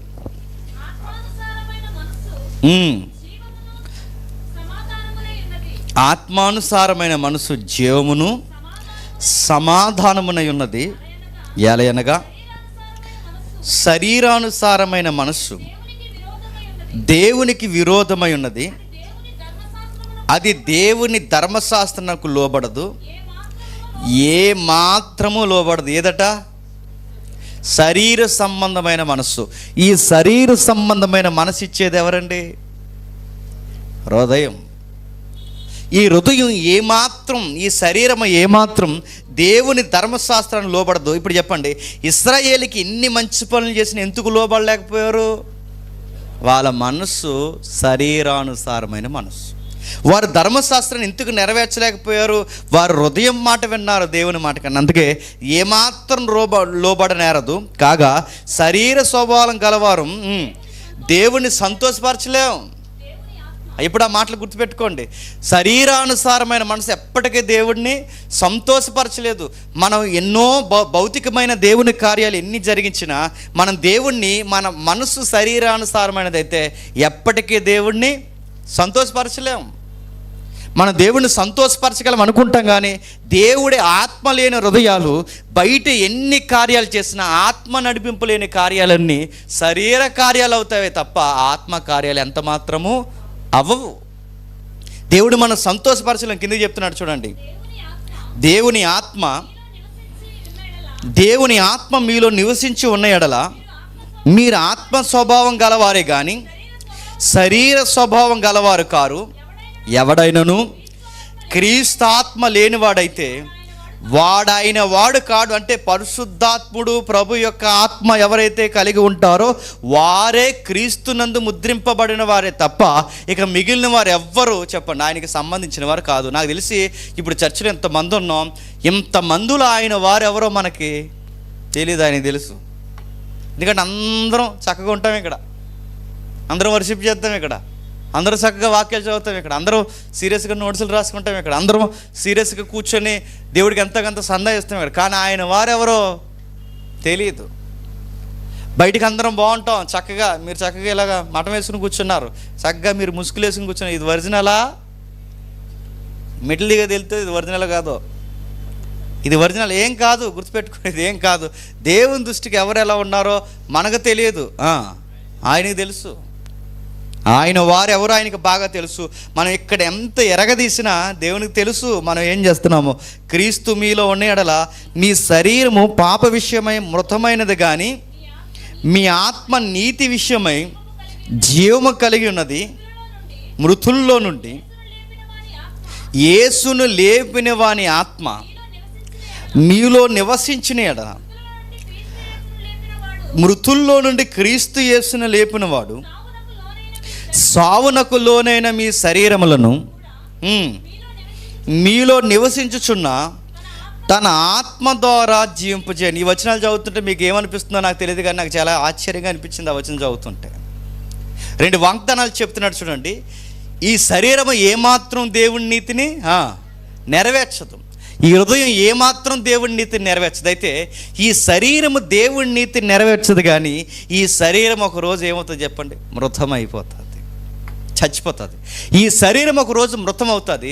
ఈ శరీరం మృతమైపోయిన ఈ శరీరం మళ్ళీ ఒకరోజు తిరిగి లేస్తుంది. అంటే ఇప్పుడు నా ఆత్మ అపవిత్రం అయిపోకుండా, నా శరీరం అపవిత్రంలో కొట్టుకుపోయి నశించిపోకుండా, నా శరీరము నన్ను నడిపిస్తున్న ఆత్మ పవిత్రంగా ఉండాలంటే నా ఆత్మను నడిపించే ఒక ఆత్మ ఉందట, నా శరీరాన్ని తిరిగి లేపే చెప్పండి ఒక ఆత్మ ఉందట. అంటే ఇప్పుడు దానికి ఆధారం ఏంటి అంటే నా శరీరం మళ్ళీ, అంటే ఈ పాత శరీరం దేవుణ్ణి మహిమపరచలేని ఈ శరీరం పోయి నాకు ఒక నూతన శరీరం, మహిమ శరీరం వస్తుందనడానికి ఆధారం ఏంటి?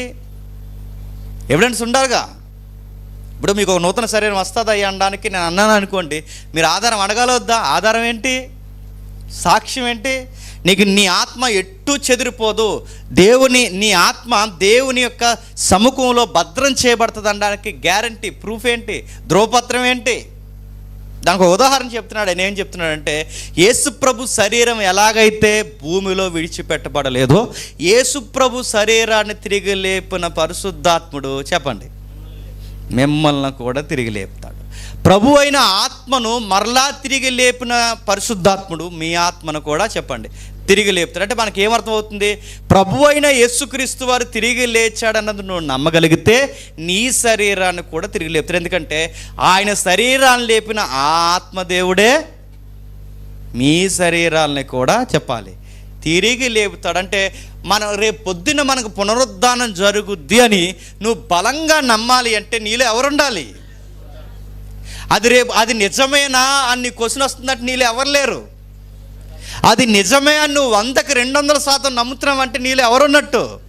నిన్నెవరు స్థిరపరుస్తున్నట్టు, నీకెవరు ముద్రేస్తున్నట్టు, నిన్నెవరు బంధించి ఇదిగో ఇది నిజమే అని నువ్వు కరాఖండిగా ఎంత ఖచ్చితంగా నువ్వు నమ్మగలుగుతున్నావంటే, ఎవరికి లేనింత నమ్మకం దేవుని మీద నీకు వస్తుందంటే ఆ నమ్మకాన్ని కలగజేస్తున్నది ఎవరు? పరిశుద్ధాత్ముడు. ఎంత బలంగా దేవుడిని ఎలా నమ్మగలుగుతున్నారు అంటే, నేను దేవుణ్ణి బలంగా నమ్మాలన్నా నమ్మకం నాకు ఎవరి వాళ్ళ లోపలుండి.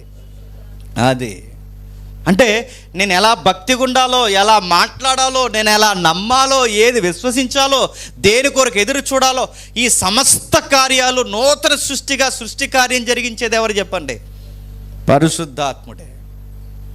అంధకారమందు ఎలుగు కలుగు గాకని పలికిన ఆ ఆత్మదేవుడే చెప్పండి చీకటైపోయిన నీ హృదయం నా హృదయం అందు కూడా ఎలుగు కలగ చేయవాడు ఎవరు చెప్పండి? ఆ ఆత్మదేవుడే. సృష్టిలో ఎంత అందాన్ని తీసుకొచ్చిన ఆ పరిశుద్ధాత్మ దేవుడే ఈ పాత సృష్టి ఏదైతే ఉందో మన శరీరం, నశించిపోయిన ఈ శరీరము నూతన సృష్టిగా కూడా మార్చేది చెప్పండి ఆ పరిశుద్ధాత్మ దేవుడే. ఆయన లేనంత కాలం మనకేమనిపిస్తుంది అంటే సామెతల్లో ఉంది, ఏమనిపిస్తుంది చూడండి ఒకసారి. 14వ అధ్యాయం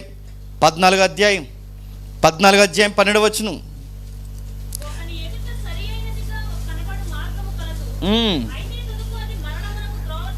మనకేమనిపిస్తుందట, నేను చేసేదంతా రైటు, నేను చెప్పేదంతా రైటు, పర్లేదులే, నా దృష్టికి బాగానే ఉందని మనం అనుకుంటాంగా, మనం ఏర్పరచుకుంటాం. మన ఫిలాసఫీ మనకి ఏడుస్తుంది కదా, ప్రతి ఒక్కరికి ఫిలాసఫీ ఏడుస్తుంది.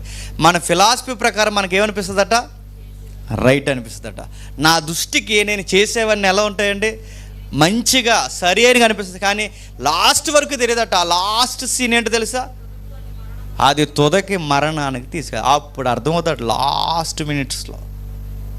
మరి ఇన్ని రోజులు ఇది మంచి అనుకున్నానంటే ఈ మరణం భౌతికమైన మరణం అయితే సరిపోదు, గుర్తుపెట్టుకోండి. భౌతిక మరణం అయితే పర్వాలేదు, పోన్లే ఇలా నశించిపోయిన నిత్యత్వానికి వెళ్తాం అనుకోవచ్చు. కానీ ఈ మరణం ఇది భౌతిక మరణాన్నే కాదు సూచించేది, మరి ఆ రెండో మరణాన్ని కూడా నేను తీసుకెళ్తుంది, గుర్తుపెట్టుకో. అంటే నైస్గా మనల్ని మోసం చేసేది ఎవరు కాదండి, చెప్పాలి, హృదయం మనల్ని మోసం చేస్తుంది. అది అంటదట, నా దృష్టికి అది ఎలా కనబడుతుందంటే నేను చేసేదంతా యథార్థంగా కనిపిస్తుంది, సరైనదిగా, అది అంతా మంచిగా చేస్తున్నాను, నాకేం కాదు, చర్చికి వచ్చాను, ఎందుకన్నా ఏంటి ఇంకేం కావాలి దేవుడికి అనిపిస్తుంది అనమాట. చర్చికి వచ్చాను, చర్చికి వస్తే ఇప్పుడు పరలోకంలో దేవుడికి లచ్చేస్తారు నువ్వు వచ్చేవాడిని.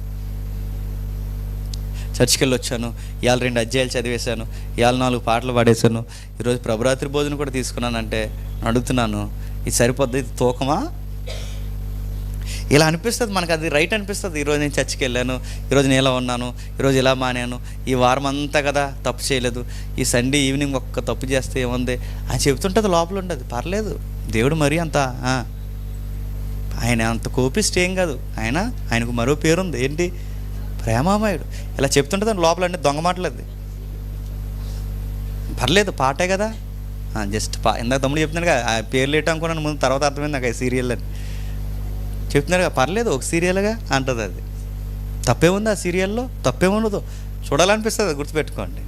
అలా మెల్లమెల్లగా ఎవరో తమ్ముడు వాట్సాప్లో మెసేజ్ పెట్టాడు మొన్న, నేను బ్లూ ఫిల్మ్స్ చూడకుండా ఉండలేకపోతున్నాను అంటే, మరి ఏం చేయాలి ఇప్పుడు, ఏం చేయాలి? గవర్నమెంట్తో మాట్లాడి ఆ వెబ్సైట్స్ అన్నీ ఆపాలా? ఏం చేయాలి ఇప్పుడు? నా ఫోన్ మార్చేద్దాం, ఫోన్ కదరా అయ్యా మార్చాల్సింది, చెప్పు. అది మార్చి ముందు అది మార్చాలని దేవుని కొరకు గోజాడు, దేవా నాకు నూతన హృదయం దయచేయి, ఈ చెత్త నేను చూడకుండా ఉండలేకపోతున్నానని అడుగు. ఆ హృదయం నీకు ఇంకా పాత హృదయం పనిచేస్తుంది కనుకే నీకు అవి లాగుతున్నాయి, అది లాగుతుంది నీకంటే, నీకు చూడాలనిపిస్తుంది అంటే పరిశుద్ధాత్మ ఉంటే చూడాలనిపిస్తుంది. ఎందుకంటే పరిశుద్ధాత్మని చెప్పాడు, మీ అవయవాలు దుర్నీతికి సాధనాలు కాదు. నీ దేహం దేవునికి ఆలయం కనుక నీకు అనిపిస్తుంది, భయం చిచ్చి నేను దేవుని ఆలయం, నాలో దేవుడు ఉన్నాడు, ఇలాంటి పనులు నేను ఎలా చేయగలను నీకు అనిపిస్తుంది. నీకు అనిపించట్లేదు, నీకు స్మోక్ చేసిన అనిపించట్లేదు, చూసిన అనిపించట్లేదు, ఎక్కడ సినిమా చూసినా నీకు అసలు ఇంచు కూడా నీకు ఏ భయం వేయట్లేదంటే నిన్నేమనాలి చెప్పు? ఆత్మను పొందుకున్నావా? పెళ్ళికి తీసుకున్నావా బాప్టిజం? ఆత్మను పొందుకున్నావా లేకపోతే పరీక్షల కోసం తీసుకున్నావా బాప్టిజం? అందుకే ఆ ఆత్మకార్యం జరిగేవాడు గుర్తుపెట్టుకోండి, ఆ పనులు అంత ఈజీగా చేయలేరు. తెలిసిపోతారండి, వాళ్ళు చేయలేరు, ఎందుకంటే పరిశుద్ధాత్ముడి గద్దెంపుకి వాళ్ళు భయపడతారు. ఇవే మనకి కారణాలు, ఇవే మనకు చూసాను. మళ్ళీ సామెత గ్రంథం చూడండి ఒకసారి, 16వ అధ్యాయం, సామెత గ్రంథం 16వ అధ్యాయం 25వ వచనం.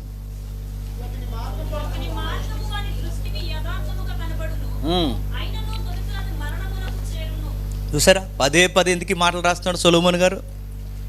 ఒకని మార్గం ఎలా కనబడుతుందట, వాని దృష్టికి యథార్థంగానే కనిపిస్తుంది. అంటే మన దృష్టికి ఎప్పుడు మనం రైట్ అనిపిస్తుంది. మీకు చాలాసార్లు చెప్పాను, ఏదైనా గొడవ జరిగింది అనుకోండి, గొడవలో ఎప్పుడు ఎదుటోళ్ళదే తప్పు. చెప్పండి, గొడవలో గుర్తుపెట్టుకోండి, మనకి గొడవ జరిగింది అనుకోండి, గొడవలు ఎప్పుడు ఎవరు తప్పు అంటాం? ఎదుటోళ్ళదే తప్పు. నడుతున్నాను నీదే తప్పు అని వాదిస్తున్నా చూస్తే ఆ వాదన ఎక్కడి నుండి వస్తుంది? ఎప్పుడన్నది నీ తప్పు అని అంటదా?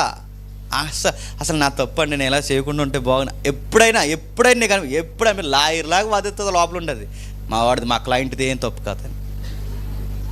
మనం దాని క్లయింట్లు ఎప్పుడు మన మిస్టేక్ ఎప్పుడు మనకు చూపించదండి, ఎప్పుడు మనకు చూపించదు, మన పొరపాట్లు ఎప్పుడు చూపించదు. ఆడిదే తప్పు, ఆడిదే. అందుకే చూడండి, ఎప్పుడైనా ఎక్స్ప్లెనేషన్ ఇస్తున్నామంటే ఆ ఎక్స్ప్లెనేషన్ ఎవరు ఇస్తున్నారు? హృదయం ఇస్తుంది. గుర్తుపెట్టుకో, అది మాట్లాడుతుంటుంది, అది లోపల నిన్నే చెప్తుంటుంది. ఎప్పుడు నీ తప్పులు నీకు చూపించదు. చివరికి అది నిన్ను మైమర్పించి జోకొట్టి చివరికి నిన్ను ఎక్కడికి నడిపిస్తుంది అంటే మరణానికి నడిపిస్తుంది, చంపేస్తుంది నిన్ను. ఏదో అనుకుంటున్నావు, నువ్వు చచ్చిపోతావు. మీరు ఎప్పుడైనా మీకు అనిపించిందో లేదో, రాత్రి నాకు అనిపించింది, రాత్రి అయిపోయింది, టైం అయిపోతుంది, 12:30 అయిపోతుంది, 1 గంట అయిపోతుంది, 3 అయిపోతుంది, ప్రిపేర్ అవుతున్నాగా అయిపోతుంది. నాకు అనిపించింది, మీకు అనిపించాలి. ఈసారి ఈ క్వశ్చన్ రేజ్ చేసుకోండి, అసలు టైం అయిపోవడం ఏంటి అని మీకు ఎప్పుడైనా అనిపించిందా? తెల్లారిపోవడం ఏంటి, టైం అయిపోవడం ఏంటి, రోజు అయిపోవడం ఏంటి, మళ్ళీ ఆదివారం వచ్చేయడం ఏంటి, ఇదంతా చూస్తుంటే మనం ఎక్కడికో ప్రయాణం చేస్తున్నట్టు లేదండి? మీకు అనిపిస్తుందా లేదా? ఎక్కడికంటే ఏంటిది సెంటర్ ఏంటిది? మీరు నాకన్నా దరిద్రం. మీరు నాగమల్లితోట జంక్షన్ కనుక్కోకండి. నేను అడుగుతున్నాను, ఎక్కడికో వెళ్తున్నట్టు మీకు అనిపించట్లేదు? ఈ 2 అయిపోవడం, 3 అయిపోవడం, రాత్రి అయిపోవడం, ఎక్కడికండి ఈ జర్నీ అడుగుతున్నాను? గోతుకి. గుర్తుపెట్టుకోండి, ఎక్కడ పోతాం? గోతుకి. ఎక్కడికి? ఒకరోజు ఎక్కడ ఈ జర్నీలన్నీ ఎక్కడికి మీకు అనిపించట్లేదండి? ఈ పరుగులు, ఊరుకులు, ఈ తిండాలు, ఈ ప్రయాణాలు 2 అయిపోయింది, ఎక్కడికి వెళ్ళిపోతుందని చెప్పండి. మనం అందరం త్వరలో చచ్చిపోతాం, అందరం. గుర్తుపెట్టుకోవాలి, గోతుకి వెళ్ళిపోతాం. నాకు అదే అనిపించిందండి. ఈ బిల్డింగ్లు, ఈ ఏసీలు, ఈ కార్లు, ఈ ప్రిపరేషన్లు ఇవన్నీ ఎప్పుడు ఆగిపోతాయి? ఎక్కడికి ఈ జర్నీ? ఒకరోజు అక్కడ ఆగిపోతాం, అక్కడికి వెళ్ళిపోతాం, చచ్చిపోతాం ఖచ్చితంగా. మీరు ఓపెన్ సీక్రెట్ గుర్తుపెట్టుకోండి, ఖచ్చితంగా చచ్చిపోతాం. ఒకరోజు అయిపోతుంటే ఈ ఉరుకులు పరుగులు జర్నీ అంతా అక్కడికంటే అక్కడికే. ఎంత ఉన్నా, ఏమున్నా, ఏమి లేకపోయినా చచ్చిపోతాం. ఇది ఓపెన్ సీక్రెట్, చనిపోతాం ఖచ్చితంగా. మరణం అంటుందట, మరణానికి ముందు హృదయం అంటుందట, ఏం కదలంటే నిన్ను మరణం వరకు, అంటే నువ్వు చచ్చిపోయే చివరి రోజు వరకు అది నేను జోకొడుతుంది, ఏమీ కాదంటుంది. ఎంత మోసం చేస్తుంది అది. మరో వచనం చూడండి, గలతీ పత్రిక, క్షమించండి, రోమపత్రిక 8వ అధ్యాయం, రోమపత్రిక 8వ అధ్యాయం 13వ వచనం చూడండి.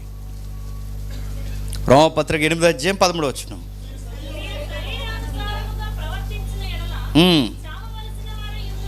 సావలసిన వారు ఇందురు కానీ ఆత్మచేత శరీర క్రియలను చంపిన ఎడల. ఎంత మంచి వాగ్దానం చూడండి.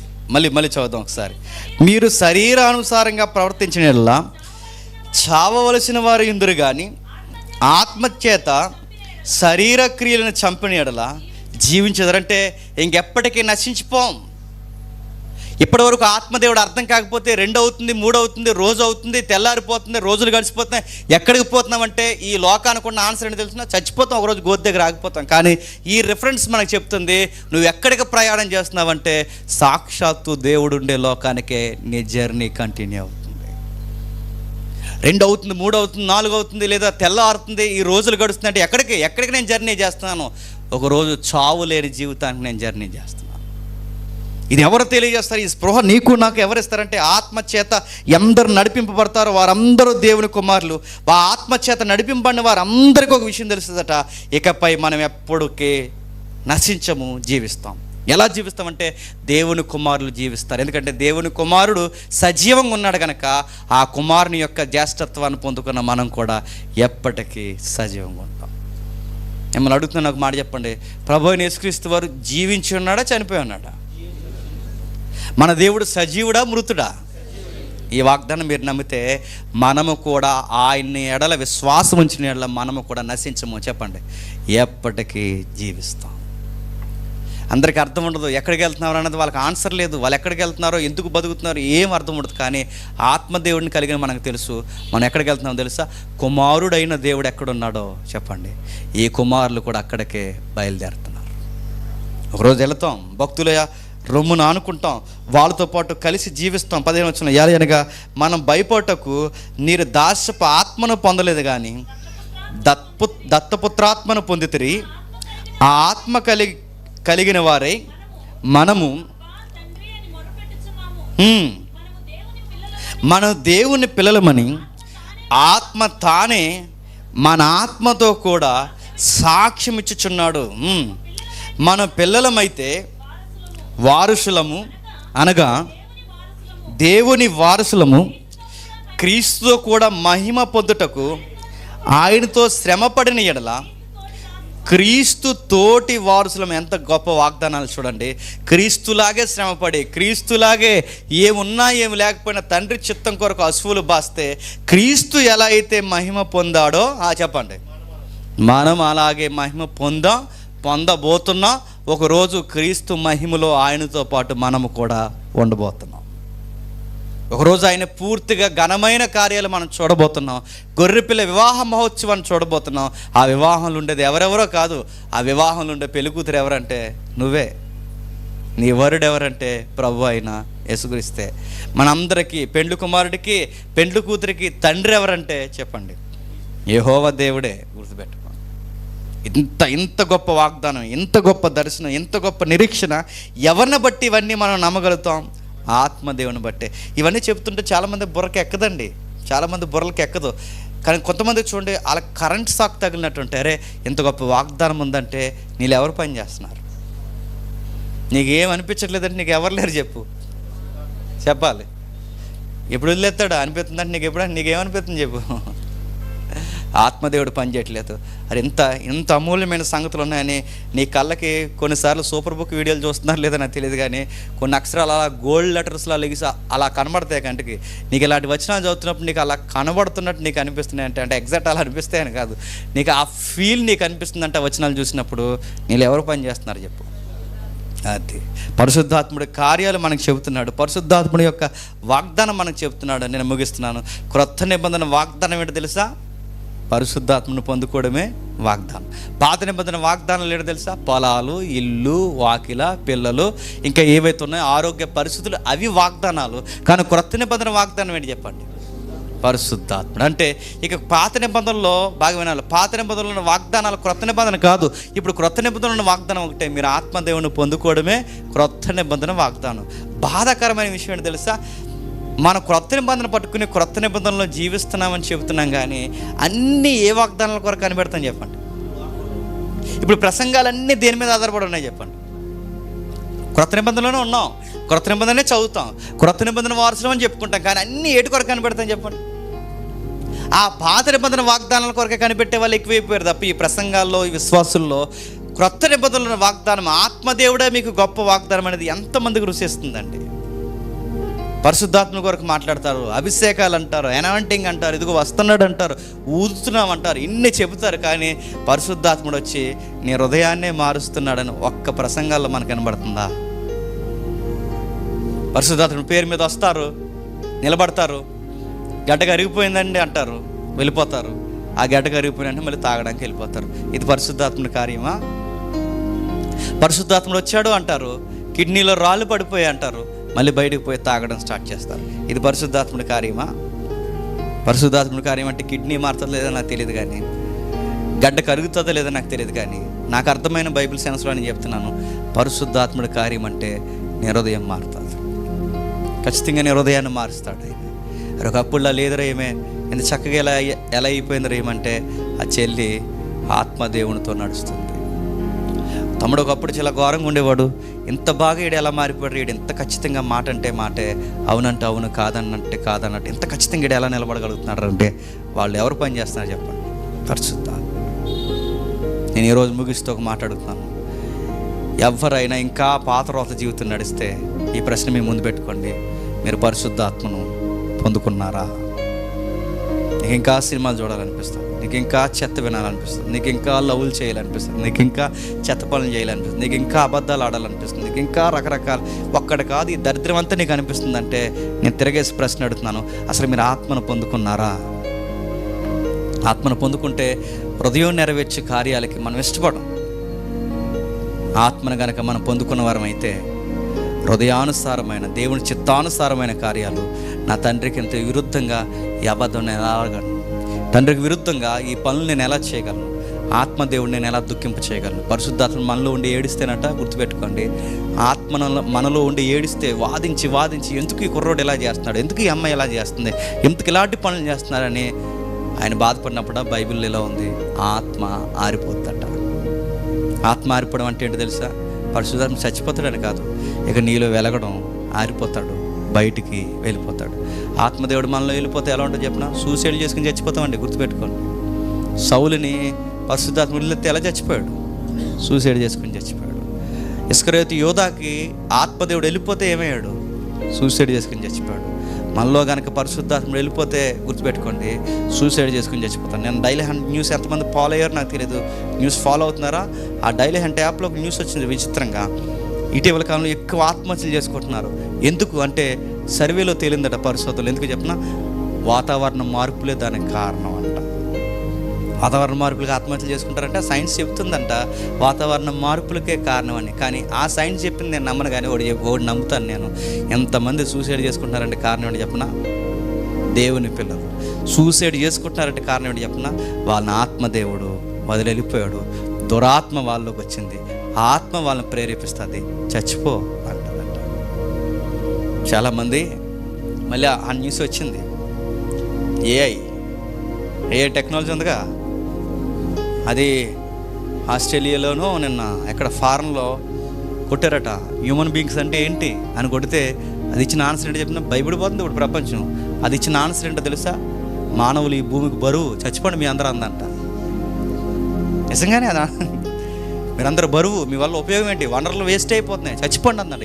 ఏ టెక్నాలజీ, దాని పేరు జెమినీ అంట. ఇప్పుడు గూగుల్ వాడుతున్న ఏ టెక్నాలజీ, ఇప్పుడు లేటెస్ట్ టెక్నాలజీ అంటే జెమినీ టెక్నాలజీ అది వాడుతుంది. అది అందట, త్వరగా చచ్చిపోండి మీ అందరూ అందంట. మొన్న మధ్య యాప్ ఆడపిల్లలాగా కుర్రగొడుతూ సాట్ చేసి నువ్వు నాతో ఉండవా, ఇంకెప్పుడు నా దగ్గరకు రావా, ఎప్పుడు నేను ఎక్కడే ఉండాలా, నువ్వు అక్కడే ఉండాలా అంటే వచ్చేస్తున్నాను బేబీ అన్నాడట. వచ్చే మరి అన్నదంతే, సూసైడ్ చేసుకుని చచ్చిపోయాడు వాడు. నేను మాట్లాడుతున్నాను, ఏని కనిపెట్టింది ఎవరు చెప్పండి? ఆ మనసులో ఏముంది? ఇదే కనిపెట్టింది. అది గుర్తుపెట్టుకోండి. లోపల అన్నీ ఎలాంటి పనులు చేపిస్తుంది, చెత్తంతా చేపిస్తుంది. నువ్వు చేసినది నేను ఎత్తి మీదకి చెప్పండి వస్తుంది, నేను మింగేస్తుంది. హృదయం ఘోరమైన వ్యాధి కలిగినది. అది ఎన్ని వింతైన కార్యాలు చేస్తుందో చివరికి మనల్నే కాకుండా నశింపజేస్తుంది. ఆత్మదేవుడు చెప్తున్నాడు, జాగ్రత్త, ఈ ఏఐని చంపుతుందో లేదో నాకు తెలియదు, కానీ ఏఐని కనిపెట్టింది అదే. అది ఇది కలిపి నిన్ను ఒకరోజు చంపుతుంది, గుర్తుపెట్టుకో. ఇంత ఊబులో, ఇంత భయంకరమైన పరిస్థితుల్లో పడిపోకూడదంటే బైబిల్ చెప్తుంది ఆత్మదేవుడిని పొందుకోండి. ఆయన మనలో ఉంటే ఏఐ స్టార్ట్ చేసినా పోవే అని చెప్తాం. ఎదురుగున్న వాళ్ళు స్టార్ట్ చేసినా బాయ్ టాటా, రాహుల్ గాంధీ లాగా సీయు అయిపోయింది పో అని చెప్తాం. ఎందుకంటే ఆత్మదేవుడు మనకు అలాంటివి ఏం చేస్తాడు చెప్పండి? దరిదాపులకి రానివ్వడు, ఒప్పుకోడు ఆయన. ఎందుకంటే ఆత్మదేవుడు మనకు మెలుగు ఇస్తాడు. ఎదుర్కొన్నది ఏ అయినా, మనిషి అయినా, ఎవరైనా మనం లొంగం. ఎందుకంటే మనలో పనిచేస్తున్నది ఎవరు చెప్పండి? పరిశుద్ధాత్మ పనిచేస్తాడు. గలతీ పత్రిక 5వ అధ్యాయం 19 చూడండి. శరీర కార్యములు స్పష్టమైనవి, అవేవనగా జారత్వం. చూసారా? చూడండి, సూపర్ మార్కెట్లో ఉన్నట్టు ఉంటాయి అన్నీ. చదవండి ఒకసారి. జారత్వం, అపవిత్రత, కాముకత్వం, విగ్రహారాధన, అభిచారము,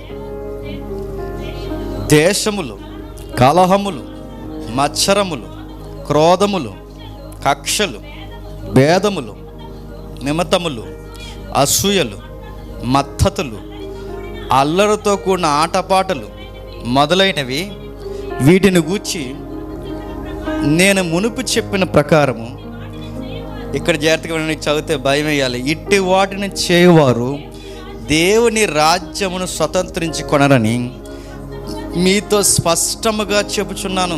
ఈ పనులు అంటే హృదయం చెప్పి ఈ పనులు చేసేవారు ఏం కోల్పోతారట? దేవుని రాజ్యాన్ని ఎంత మాత్రము స్వతంత్రించుకోరట. అక్కడ రాస్తున్నారు చూడండి, స్పష్టమైనవి శరీర కార్యాలు అంటే హృదయ కార్యాలు స్పష్టమైనవి, జారత్వం, అపవిత్రత, కామకత్వం, విగ్రహారాధన, ఇంకా అభిచారము, ద్వేషము, కలహం, మత్సరం, క్రోధం, కక్ష, భేదం, విమతములు, అసూయ, మత్తు, అల్లరి, పాటలు. ఇంకా చెప్తున్నాడు, వీటన్నిటి గురించి మాట్లాడుతాయని అంటున్నాడు. దేవుని రాజ్యాన్ని కోల్పోతారు, ఎప్పటికీ పొందుకోలేరు. ఎవరో నేను స్టార్ట్ చేస్తూ రక్షణ ఒకసారి వస్తే పోదు అంటున్నారు. మరి వచనాలు కూడా ఏంటి అని అడుగుతున్నాను. చాలామందికి దేవం ఏంటంటే ఒక్కసారి రక్షింపబడిన తర్వాత ఎన్ని చేసినా ఏం కాదనుకుంటున్నారు. గుర్తుపెట్టుకోండి, దేవుని కుమారుని తృణీకరించి ఆయన బలిని పరిశుద్ధాత్మని దేశించిన వాడికి రక్షణ పోతుందని బైబిల్లో ఉందా లేదా? ఖచ్చితంగా ఉంది. నువ్వేం చేసినా పోతుందో లేదో నాకు తెలియదు, కానీ ఆత్మను ఎదిరించిన, ఆత్మను ఆర్పేసిన, ప్రభు యొక్క రక్తాన్ని తృణీకరించి, అంటే దేవుని యొక్క కుమారుని రక్తాన్ని తృణీకరించిన ఆ బలిని కాదని విగ్రహ బలి జోలికి పోయినా ఏమవుతావు చెప్పు? ఆరిపోతావు.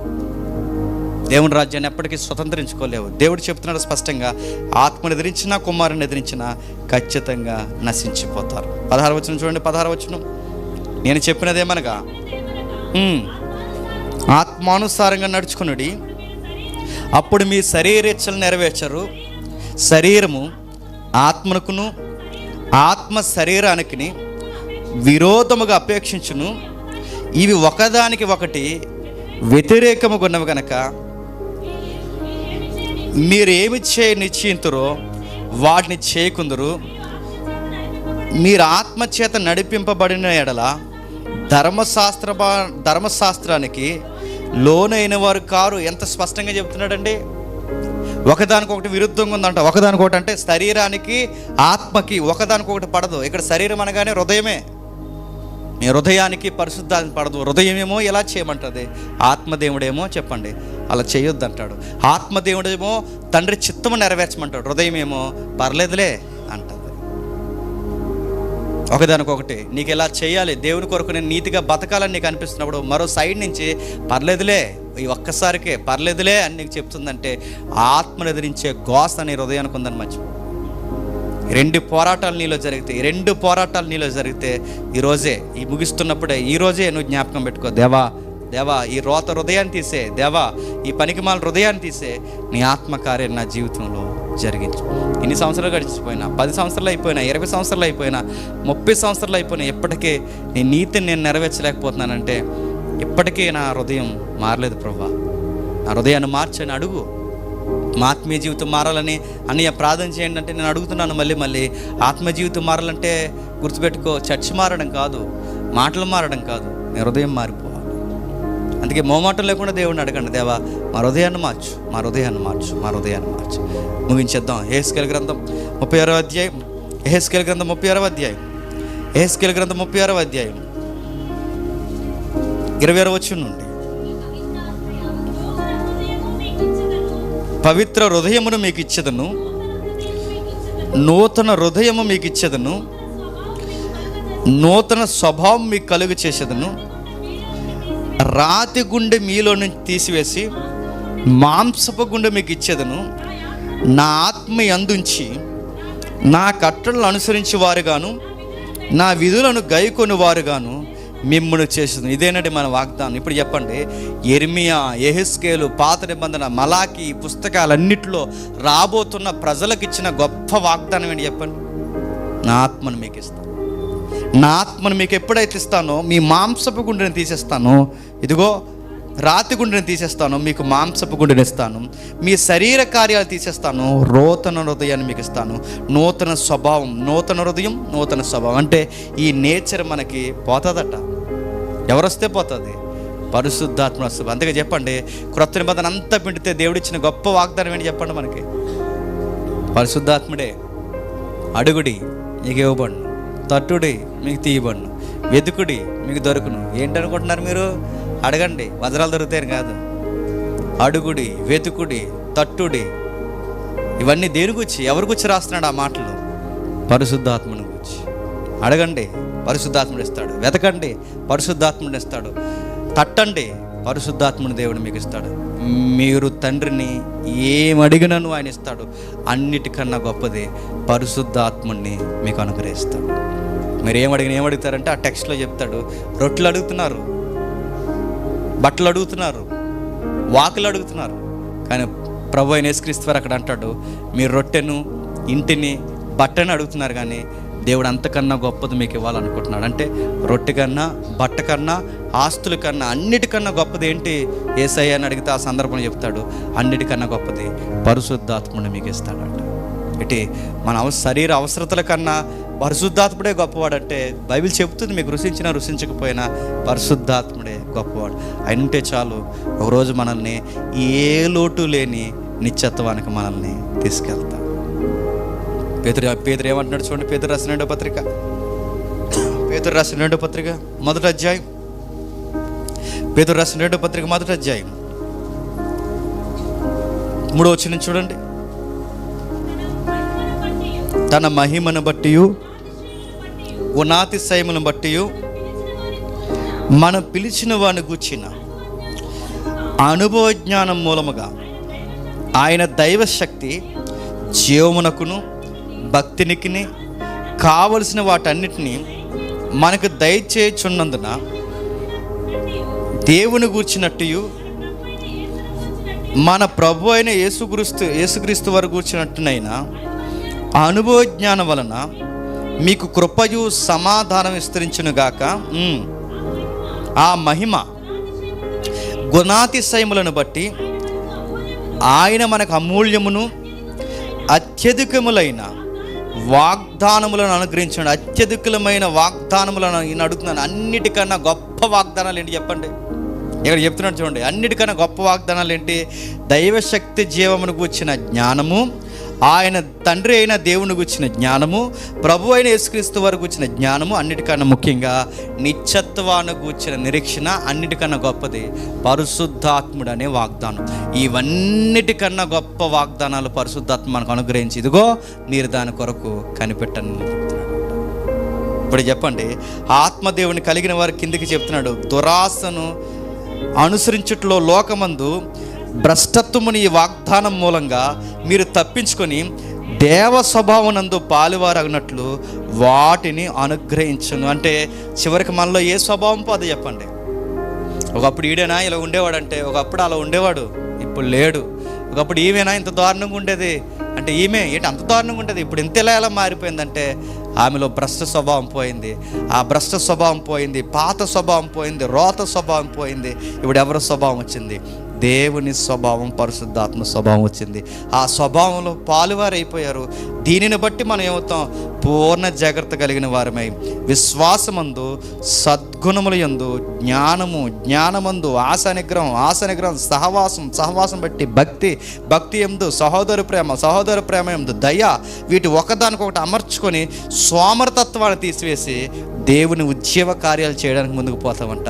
ఇంత ఉద్యోగం మనలోకి ఎప్పుడు వస్తుందంటే, మళ్ళీ చెప్తున్నాను, చెప్పండి, పరిశుద్ధాత్మ వల్ల వస్తుంది. ఇప్పుడు చెప్పండి, పరిశుద్ధాత్ముడు వస్తున్నాడు, ఊతున్నాను పట్టుకోండి అంటే నమ్మచ్చా? పరిశుద్ధాత్ముడు వస్తున్నాడు, ఇదిగో ఈ కచ్చిపులను తీసుకోండి అంటే నమ్మచ్చా? పరిశుద్ధాత్మ వచ్చి కచ్చిపులు మారుతాడలేదు నాకు తెలియదు, కానీ పరిశుద్ధాత్ముడు వచ్చి నీ భ్రష్ట స్వభావాన్ని మారుస్తాడు, నీ శరీర స్వభావాన్ని మారుస్తాడు. ఇదండి పరిశుద్ధాత్మ గురించి చెప్పాల్సినవి. ఇవి చెప్పట్లేదు పరిశుద్ధాత్ముడి కార్యాలు అని చెప్పి. పరిశుద్ధాత్ముడు అనగానే ఆయనకి కేవలం పేటెంట్ హక్కు ఇచ్చినట్టు పరిశుద్ధాత్ముడు అనగానే స్వస్థతల కొరకే ఉపయోగిస్తారు ఎవరిని? పరిశుద్ధాత్ముడు. కేవలం అద్భుత కార్యాల కొరకు మాత్రమే పరిశుద్ధాత్మను ఉపయోగిస్తాడు. కానీ పరిశుద్ధాత్ముడు అనగానే మనిషిని మారుస్తాడు అని చెప్పే పరిశుద్ధాత్మ ప్రసంగాలు కరువైపోయాయి. మనకు అవి చెబితే ప్రజలు బాగా వినేవాళ్ళు ఉన్నారేమో తప్ప, ఇలాంటివి చెబితే వినేవాళ్ళు ఉన్నారా? ఆత్మ అంట ఏదో వస్తాడట వెళ్తాడట, నాకు ఏం వచ్చినట్టు అనిపిస్తుంది అంటే అనిపించదు. నీకు వచ్చినట్టు అంటే నీకు ఊగేయాలి, నీకు పొలవమని. పరిశుద్ధాత్మ అంటే ఊగడం కాదు, గుర్తుపెట్టుకోండి. పరిశుద్ధాత్మ అంటే నోటంట ఆ మాట రాదు, నీకు అబద్ధం ఆడలేకపోతుంటావు, దొరికేస్తుంటావు. నువ్వు అబద్ధం ఆడదామని ట్రై చేసినా నీకు సెట్ అవ్వదు, తెలిసిపోతుంటావు. నువ్వు అబద్ధం ఆడుతుంటే గోడ కట్టినట్టు ఉంటుందంటే చెప్పు, నీకు ఆత్మ లేదు. చెప్పండి, శరీర స్వభావం ఇంకా హృదయం నెరవేర్చి కార్యములు నెరవేరుస్తున్నావు. నువ్వు అబద్ధాలు ఆడలేవు, చెప్పలేవు, మాట్లాడలేవు, ఏ బూతులు నీ నోటంటే రానివ్వలేవు, ఏది మాట్లాడలేవు. ఎందుకంటే నీలో పరిశుద్ధాత్మ ఉన్నాడు. తెలిసిపోతుంది, ఈ కుమారుడు ఆత్మను పొందుకున్నవాడే, ఈ కుమార్తె ఆత్మను పొందుకున్నదే, ఈ తమ్ముడు, ఈ అన్న, ఈ తల్లి ఆత్మను పొందుకున్నవారు ఎలా ఉన్నారో తెలుస్తారు, ఆత్మ లేని వారు తెలిసిపోతారు. ఆత్మను పొందుకోండి. హృదయ వాంఛలను ఏదైతే మనకి శరీర సంబంధమైన హృదయావాంఛలు నెరవేర్చే ఆ హృదయ తత్వాన్ని చంపేస్తాడు. నూతన హృదయాన్ని దేవుడు మనకి అనుగ్రహిస్తాడు. అలానే కళ్ళు మూసుకోండి.